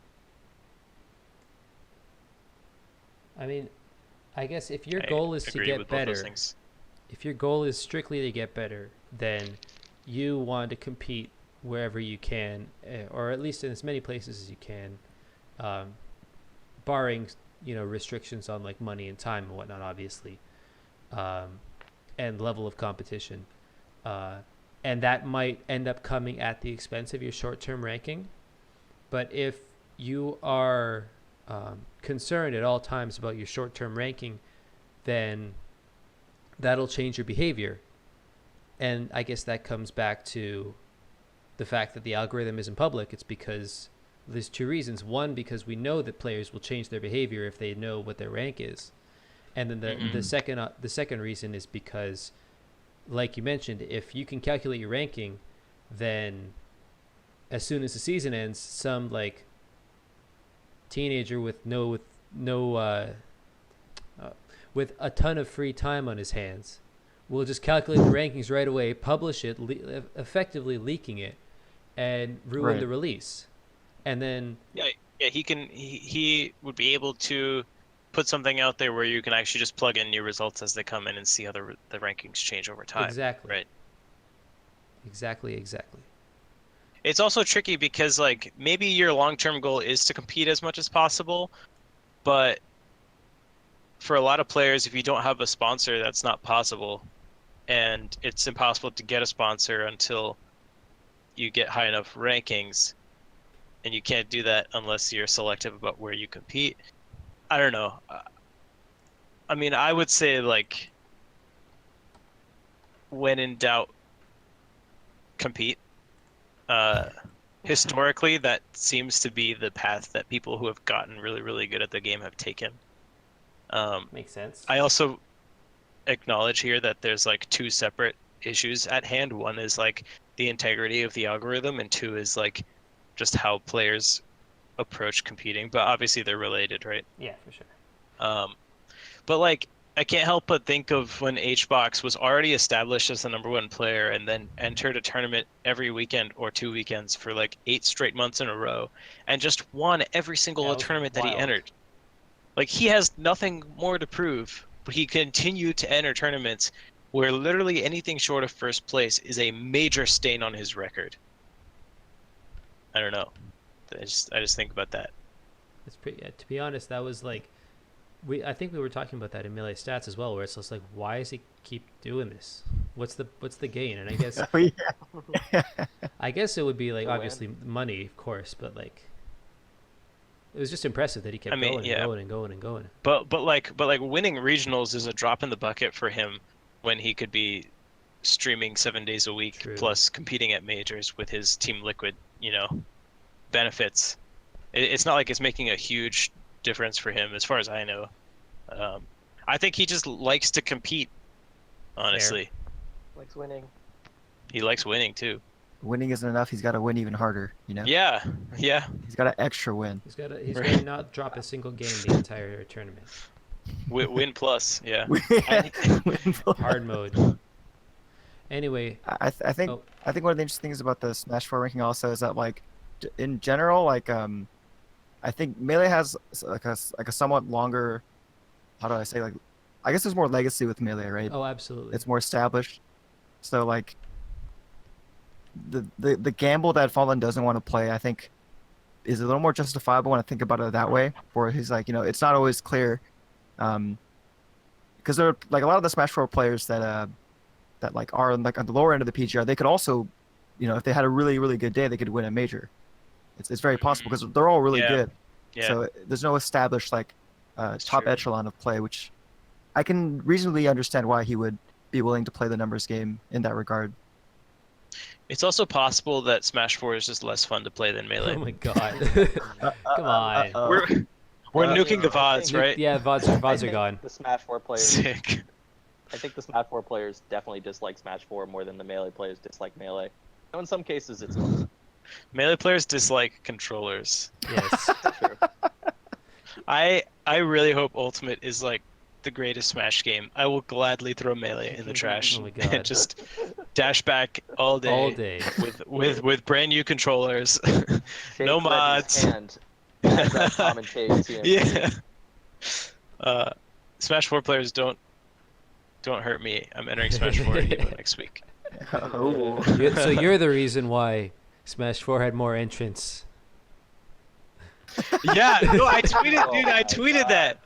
I was like, guys, I am that one player, and I followed it up with, I'm only entering to like beat your favorite PR'd player before I DQ myself to focus on Melee bracket. And they actually they reopened entrants, and now I Yeah. think Smash 4 is like 3 ahead of Melee. So unfortunately, you are not the tipping point. I know. Tragic. It's unfortunate. Anyway, we have one last topic for tonight, and that is who do you guys believe is going to be on numbers 20 through 11, i.e. the part 4 of the rankings, which comes out on Tuesday of next week? And the context of this is that on the first roundtable, we asked people to go down the list and give us 40 through 31. And they actually, the first 10 names that they said were in various order, obviously, but were 40 through 31. And then we did it again on Wednesday and asked them for 30 through 21. And they also managed to go 10 for 10. With the exception of We one, can beat that record. We can Yes. beat that. with the exception of Win one plus. person We who, can name 15 people in the next 10. Win plus, baby. oh god. Yeah. I feel good about this. All right, number 1, chillin' dude. Okay, let's Done. go. It's Number over. 2, chew that, right? Chew. Obviously. Bendy, yeah. Bendy. That's 3. That's We're fine. we're almost done. Chillin' What's Samus. 3? 4. It's got to be my boy East Coast Jeff. Oh, let's go, baby. This is so Coast easy. Jeff, Give us something hard. Number 5, Borp. clearly got this one. Anyway, I guess that Okay. All right. Guys, Serious let's do this questions. strategically. Let's list who 1 through 10 is, and then it's just all the and it's leftover just players, the leftovers. right? That- Or we could just think about a player and say, are they in the top 10? Chroma, you cut out at the end there. Okay. Gotta be it. Hmm. So I want you Mhm. one at a time. Nobody can say the same, or nobody can say 2 names in a row, but just shout out names until you got 10. Who wants first? Duck. Duck. Duck. Ah, damn it. Okay. All right. Okay. Hugo. Hugs. Crush. Crush. Lucky. Lucky. Guys, be careful here that you don't name whoever's going to be number 10. That's right. That's the tricky part. Yeah. S2J. S2J. Pew pew. Pupe. Swedish. Swedish. Oh. West Balls. West West Balls. Balls. None. None. That is That's now pretty it's the good. question. that is 9 so far. All right, here the last one is the tricky one. That's a hard one, right? I know Mm, I know who it is. All right, on the count of 3, You guys everybody trust say me? it. 1, 2, 3. SFAT. That's that. Yeah, Yeah. SFAT's SFAT. a person. That's right. SFAT. Oh my gosh. I Right, was... because the other Yeah. like contenders So, for 11 guess- would be like Axe. Zane, Axe. Axe is gonna be 10. Wizrow, Axe has to be Yeah. 10. Whatever that tier Axe is- is above the gods. Axe is 10, and then it's like some combination of Wizzy Zane Omso. Probably Yeah. Wizzy Zane I'd agree Omso. with that. It probably has to be. Probably Wizzy Zane Omset. Yeah. I think it And I has to think- be. SFAT's definitely not top 10. I actually think this is, I'm going to say this, maybe we get one wrong, but I think this was the easiest one to do. Are Yeah. you sure the top 10 is not the easiest? Because there's only 10 players left. That's Well, true. Well, I mean, There's got- maybe got maybe one wild choose card. top You know 10. that Who he's knows? Top 10. I'm actually mad impressed that whoever was on these things before got 21 through Yeah, 40 that's crazy. correct. Yeah. That's insane. So actually. they accurately guessed Junebug in the top 40, and like, who else? They guessed Yeah, IBDW I'm twice. IBDW. pretty confident they went 10 for 10, 40 And through Ryan 31. Ford. That's crazy. Just And knowing, Shroomed, right? just knowing 50 through 41. That's crazy, dude. Wow. Yeah, that's way anyone- harder. Anyone want to make any guesses at 11? What we did. Yeah, we Oh, yeah, S- SFAT. we essentially did say SFAT. yeah. And So it's not 10. let's do this on hard mode. How about you guys rearrange these in the exact order you believe they'll Oh my be? god. SFAT at 11. Yeah. And then either Crush, or probably Crush, right? I want to say Crush at 12. I because want to say Crush also. I think that's right, but I'm not sure what people will put. Yeah. I think West Balls will be 20, and I think Swedish will be 19. I guess we Swedish and None would be close in the same area, right? PPU? Swedish None PPU, somewhere yeah, like they'd be in a tier. Man, I don't want to pick this one. that. Yeah. Yeah. This is hard. real hard. I'm going to stop this one there. Because this is always the how do people perceive, how Lucky did in this part of the year versus that part of the year. Swedish Yeah. is 40th in the world performance against Foxes, or Well, What do we Swedish think did of win a Hugo? tournament over Mango, so he did. He did win the Mango over Mango. That's a feat right there. who do you guys think is gonna be higher, Duck or Hugs? Duck. Duck. I don't know why. Me neither. I'd say Hugs. Could be Duck. I I'd say think Hugs. I think I put Duck higher, but I think Hugs will be higher. Yeah. I also think Hugs is higher. Yeah. I think I meant to contradict myself there, but I actually don't know if that's what I did. That's not what I did. I had Hugo higher. I think very laboriously I realized that I think Hugs had like worse losses, but like a better peak weight or something like that. Whereas Luck Yes. didn't really have anything above like his regular punching weight. Mhm. That's how I felt about it. It's the the 7th at Genesis versus the Lost to Mega Christmas kind of stuff, right? Yeah. Hugo also has a juicy AMSA win. Oh, that's right. True. Probably going to be higher then, because no one's going to contextualize the losses to mean Hugo that. has the juicy AMSA and Zane wins. Oh, that's right. Oh, he does have Duck Zane has win. neither. That's right. Those matter quite a bit more now. Yeah. He also beat himself in Tuesday. Yeah. Oh no. That was the worst ending I've ever seen. And the face off Yeah. spark losses don't count. That's a true. Even bigger buck. True. Yeah, I guess Yeah. so. And the That's true. Polish loss. And the Polish loss doesn't count yet. Let's go Polish. Let's go Polish. Let's go Polish. He's sick. Ambiguously. Polish is sick. Is he a LOD disciple? No, Actually not. he plays He's, like the Rishi Peach. No, That's how I he's a- know he's he's a- good. Yeah, you all are That's the how I blue know. peaches. They all play so differently. I play Pink Peach now. No, you I've do evolved. Not. You'll always be a blue peach. I evolved. I think blue peaches have a very strict skill cap. Oh, They can only get two hits. interesting. Well, that's why I switched to Yeah, pink. You gotta play a different color if you I want. plateaued you with wanna my improve. peach. The blue peach maxed out at the blade white zone. It's the it's the playlist here. You Yeah. can't get any higher. That's than, not bad. That's pretty Not good. bad. But Yeah. At least consistent. yeah. He's So- been like top 40 for like how many years For now? like 10 years or something. Yeah. 80. He's so good, but Yeah. at that level. The blue peach. So what do you guys think? Polish top 100 this year? I honestly I don't know. The Hey, fringe of top 100 is so crazy If, now. if Junebug can get top 40 without going to a major, Polish can get top 100 without entering any majors. For going to any tournaments. June, I told him this today. June literally invented armchair top playering. You just sit around, talk about the game, and then all of a sudden you're top 40. Oh, I see. Well, You don't have to go too far from home. That's what Drugbox did, right? Yeah, him too. Yeah. June is already trying to like quit Melee and become a coach. Already? He's like, he posted or he was telling me this like 2 or 3 weeks ago. He's like, "Do you think I'm gonna be top 50? Because if I am, I can retire in peace." Oh my god. I'm like, dude. The baby drug fox. Just- I could go back to PM.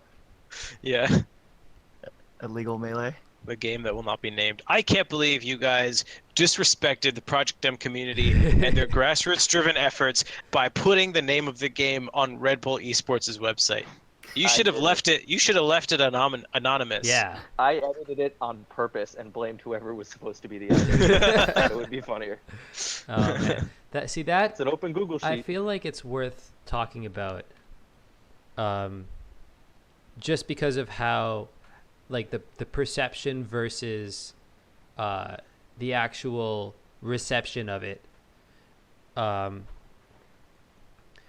so I guess the point, at which I decided that we were going to change it wasn't when we got heat from the PM community. It was actually when Junebug himself was tweeted out that he was unhappy with how his blurb was. And the reason why that is because in my opinion, if you are, the point of the rankings is to be sort of a celebration of of the year and of the players. And so if you are unhappy with your blurb because it points out your bad losses, like there's nothing that we should do about that, in my opinion. If you're unhappy with your blurb because you feel that it doesn't represent you, then that's something where we should reevaluate and go, you know what? We want you to be happy with at least enough of your blurb that we want you to be happy with the parts of your blurb that aren't about how you performed, because how you performed is pretty much, it's pretty cut and dry, to be honest, for most players. But I think that's a good policy. Yeah, I agree with that. I think so too. So there was an yeah. early blurb that wasn't edited where it said this player has gotten worse, and I think we should not have published that one.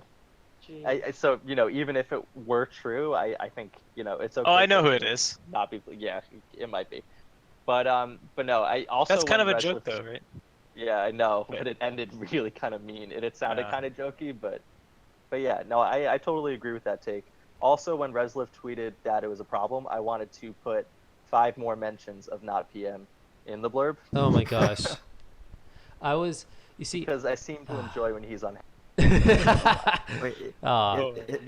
is it Resliv? Is that how you pronounce it? Yeah. Okay. The other thing was, I've heard that. when I first read it, I was like, "Ha, nice joke, good one." It's a little. Yeah. It's funny. It was really. Because PM is the game that we don't say the name of, because that's how we've all been trained by Gimmer.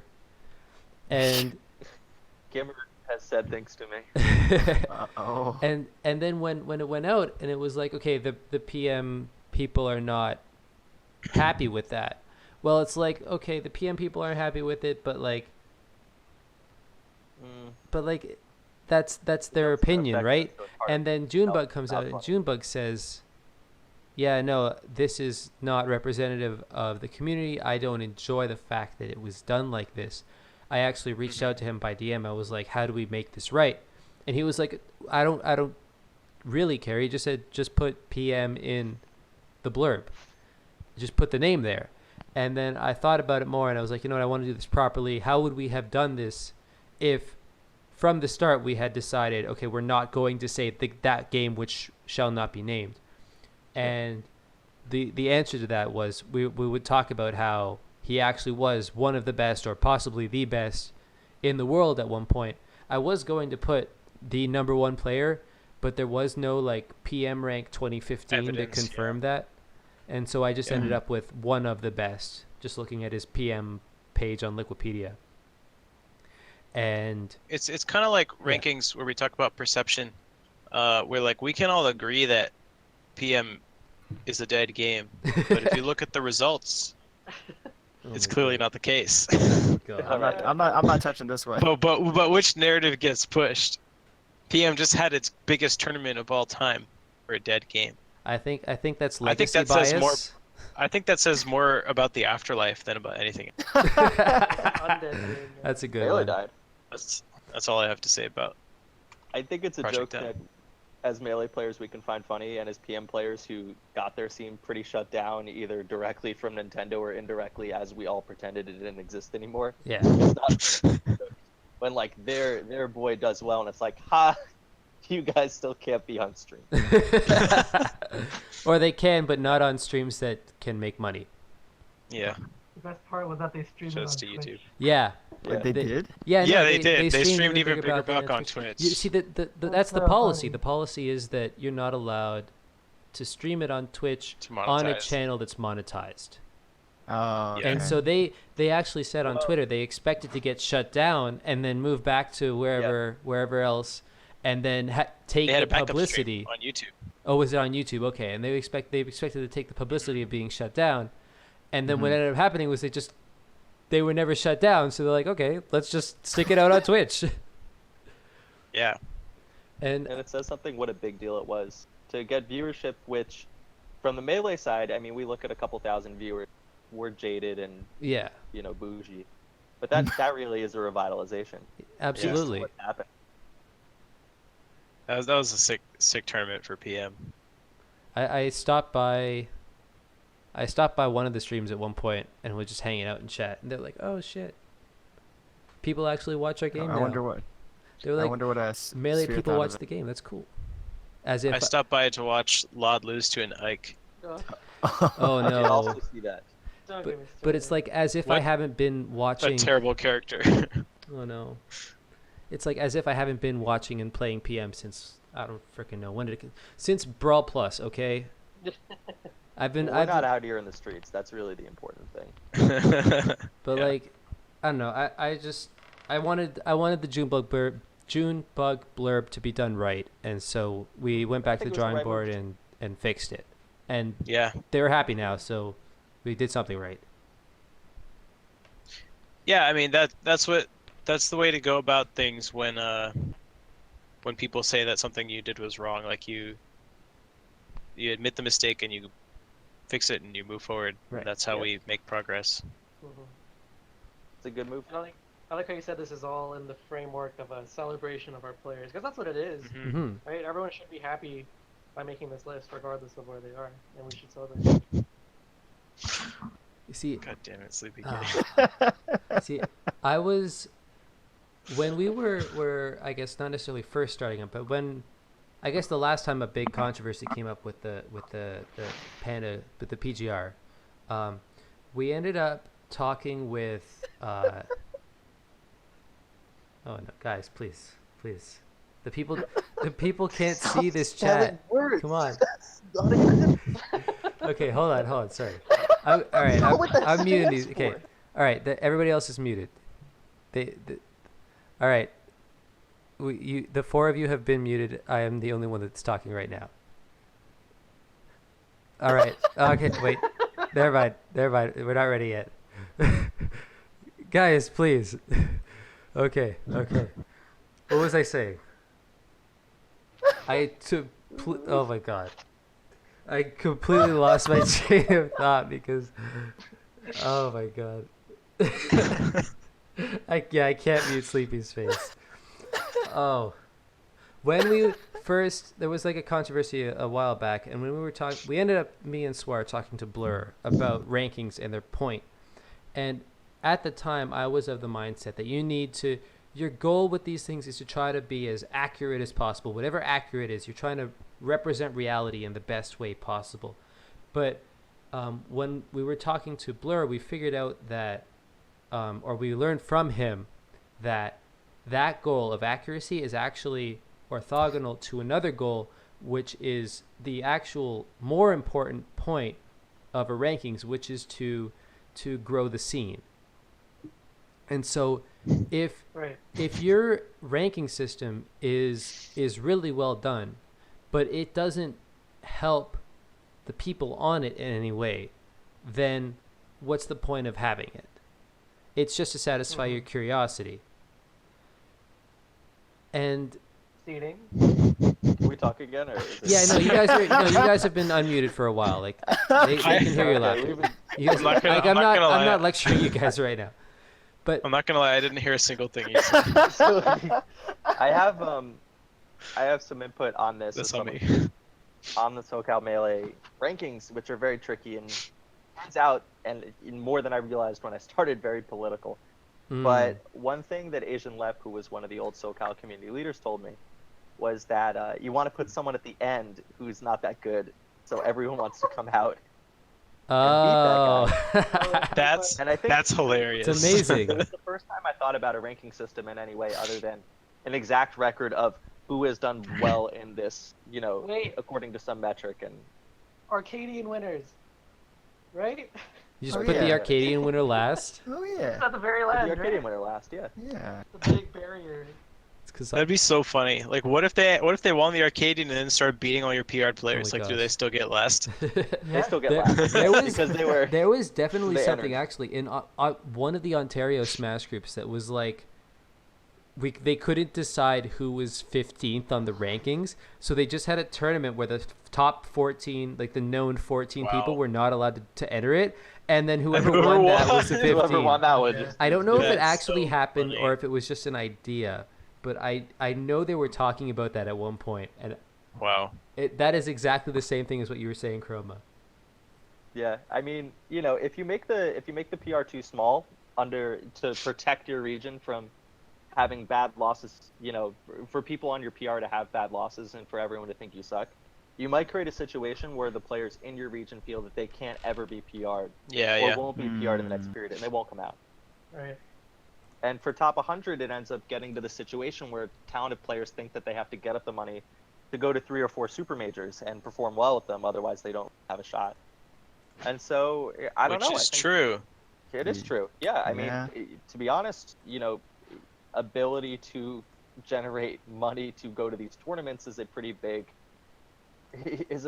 correlated skill with getting on the top 100 if you're like, say, 75 to 125.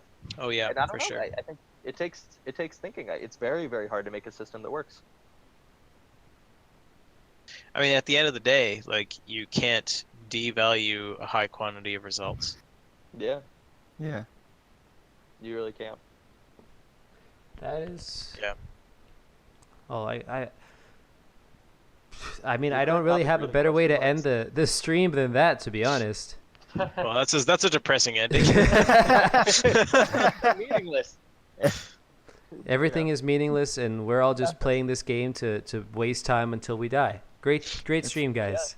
It's the nihilist Arby's Here, ending. how about we use that as motivation, people, to keep developing supportive local scenes and continue to host majors in a variety of regions. Yeah, absolutely. I Get like your that. top players out. Get them Yeah. more practice. Locally sponsor your players. Yeah, that happens, and it totally works. And like Yeah. doing compendiums and stuff, doing compendiums where even if you just get a player from like a neighboring region, like someone PR'd on their from a neighboring PR, where you don't need to buy them like a flight, like you get them a bus or something, and having big tournaments within your own region and just like getting local support can go a long way. Like, a lot of people don't realize this, but lloD and I didn't go to a single out-of-region tournament until EVO 2015. And before then, it was like all of the pound tournaments were in MDVA, so we were just there. So we would go to like a major once or twice a year without ever leaving home, really. So it goes a long way. But those are really cool ways to like raise the money for like bring, like you said, even a neighboring region player. Like you can have like tournaments where like a little bit off the top out of the pod is taken towards like eventually finding another player, right? Like you have like a monthly, and maybe they take like a very small portion of the pod over a period of time, then they can eventually find like a top player. There's also really cool small ways to, at least increase the visibility of your local scene, and by the same token, like get your local scene better practice. Yeah. It's really cool. Yeah, It does take motivation and some foresight. Yeah. But there's someone who wants that to happen in every scene, so it just comes down to taking the initiative at some point.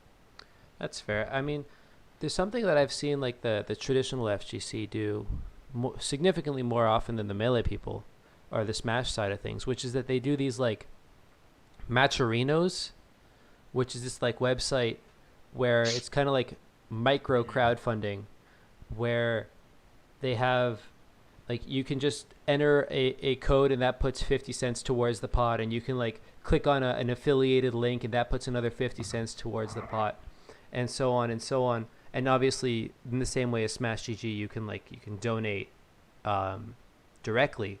And what they do with that is they just sort of spam that link out and collect like thousands of dollars to add to the prize pool for various events. And I'm kind of curious if that can be replicated in Smash.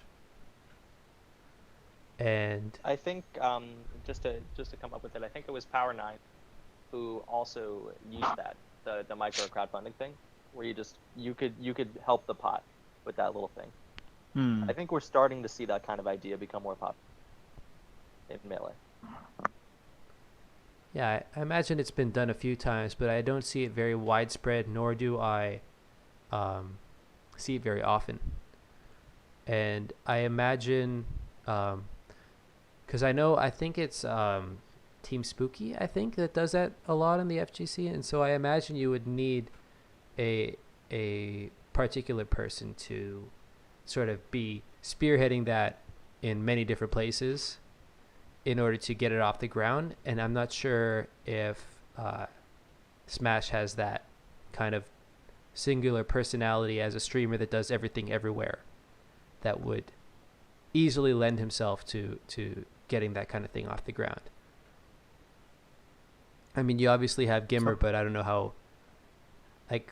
how many tournaments Gimmer is producing outside of his local region right nowadays. Gimmer's always busy with some Exactly. projects these days. Exactly. Killing PM. Not again. He's Gonna kill get more Super dead. PM this time. He's gonna kill plus PM. He's gonna come back for the Kill PM. plus. Kill plus. That's the match Reno idea is it's pretty interesting though, because like there are enough major tournament brands that do like side streams a lot of events that could easily adopt the model. I'm sure. This is pretty sick. I haven't looked at this before. It's also a question of like, do you want to put that money directly towards the prize pool? Because there's kind of this train of thought in a lot of, I want to say newer school TOs, where the prize pool itself is or a pot bonus in particular feels like an extra expense that you don't need. Like if you could take $1,000 and put it towards flying a player out versus taking half of that, taking $500 and paying volunteers, then a lot of the newer TOs would rather try to put that money towards production. And it might be a tougher sell to do a crowdfund on that rather than a prize pool, because I mean, to be brutally honest, a lot of the Melee community is very defined based on the top players, and so additional expenses are more difficult to sort of justify to the crowdfunders. There are some tournaments that have done it well. I'm trying to remember what they are off the top of my head. I know Air is doing crowdfunding right now through Smash Pat's GG. House, right? Pat's House, yeah. I mean, I think I think the theme is to turn the tournament into more than a tournament, and a pot bonus really doesn't help you do it outside of maybe getting some players to go and making sure it runs well, or having some sort of fun side events. Like Air's got a lot of cool stuff, SmashCon's got a lot of cool stuff. A lot of people put a lot of care into their tournament, and they want it to go there. I think that's a good thing. I think with net play, just playing the game isn't enough for people at events. Yeah. Alright guys, I actually have to go. Yeah, I think this is a good place to call it. You guys seem a little bit tired. We've gone for over 2 hours. It's definitely the longest roundtable. So I just want to thank you all for coming out. If each of you want to say like a goodbye and maybe a shout out if you want, I just want to thank you all for coming, and go for it. Chroma, we'll start with you. Sure. Big Nimbus is this Sunday. Catch that on the Meta Shift. It's going to be pretty fun. Low tier class, low tier city is also happening, but that's going to be the cell call event that's going on, kind of a replacement for the really big SSSs. So I expect to be commentating that. And otherwise, I'll see you in the VIP suite with Fendi and Sark. Let's go. Sick. Managed to get my hands on a ticket for that, and I have some very specific plans. Oh boy. Uh-oh. lloD next, I guess. If you have any shoutouts. lloD. Oh, sorry. Earth to lloD. The internet's terrible at my hotel. Oh, okay. I guess I'm very happy to be ranked number 21. Just a heads up, I will not be competing that much in the next few months, as I am starting medical school on Monday. Ooh. So Congratulations. watch out for my very sparse stream. Twitch.tv/lloD74. Thanks. All right. Rishi? If you guys are not tired of hearing me talk, follow my podcast at AnalogCast on Twitter and SoundCloud and YouTube and wherever else. There's 17 episodes, and this week we had Scar, and it was a good time. Also follow my stream because I'm streaming more yesterday I played for a few hours with Hack's Money because he keeps asking me to net play. And after a year of living where I live now, I was like, why don't you come over since he lives 10 blocks away? So he walked to my apartment and we played. Nice. Yeah, that's all. Twitch.tv/Rishi is my thing, by the way. And last but hopefully not least, SleepyK. Oh. What was that? Oh, that was That my. was your intro. Oh. I get a little jingle. Oh no, that was my phone going off. It's low battery. Oh. Oh. I guess similarly. I mean, I've been streaming again recently after traveling a bunch. I hit enough subs to do like the Duna giveaway again. Nice. So like you don't have to be a sub to enter or anything because that's illegal. It's against the law. So Really? giving one of those away eventually. I wanna also, if I always say I like shouting out at people who like Melee and play Melee, or at the very least are involved in it some way, because as always, it's Melee's sort of carried on the backs of us passionate people who love the game, and I think it's really awesome that even if you're like a stream watcher, as long as you're not being a toxic piece of trash or whatever, like you're still part of the scene in some way, and it's like it's great to that. Let's go that 10% of you guys. Let's go. But it's great to have just have people enjoy this something so much that we can all we can do this kind of thing, right? I think it's awesome. Yeah, shoutouts to the viewers, because without you guys, we'd just be a bunch of weirdos playing a video game in front of a camera, or That is for sure. Not what we are. or in this case, talking about a video game in front of a camera. Anyway, guys, this has been a really fun night. We will be doing this again on Tuesday, as previously mentioned, for 20 through 11 of the rankings. I will be back. I will probably have 4 to 5 new faces with maybe a few returning people, because it's kind of hard to grab people on such short notice. But anyway, thank you to the 4 of you for showing up. Thank you to the viewers for hanging out, and have a good night, everyone. Good night, everybody. Thanks for having us. Bye. Bye bye.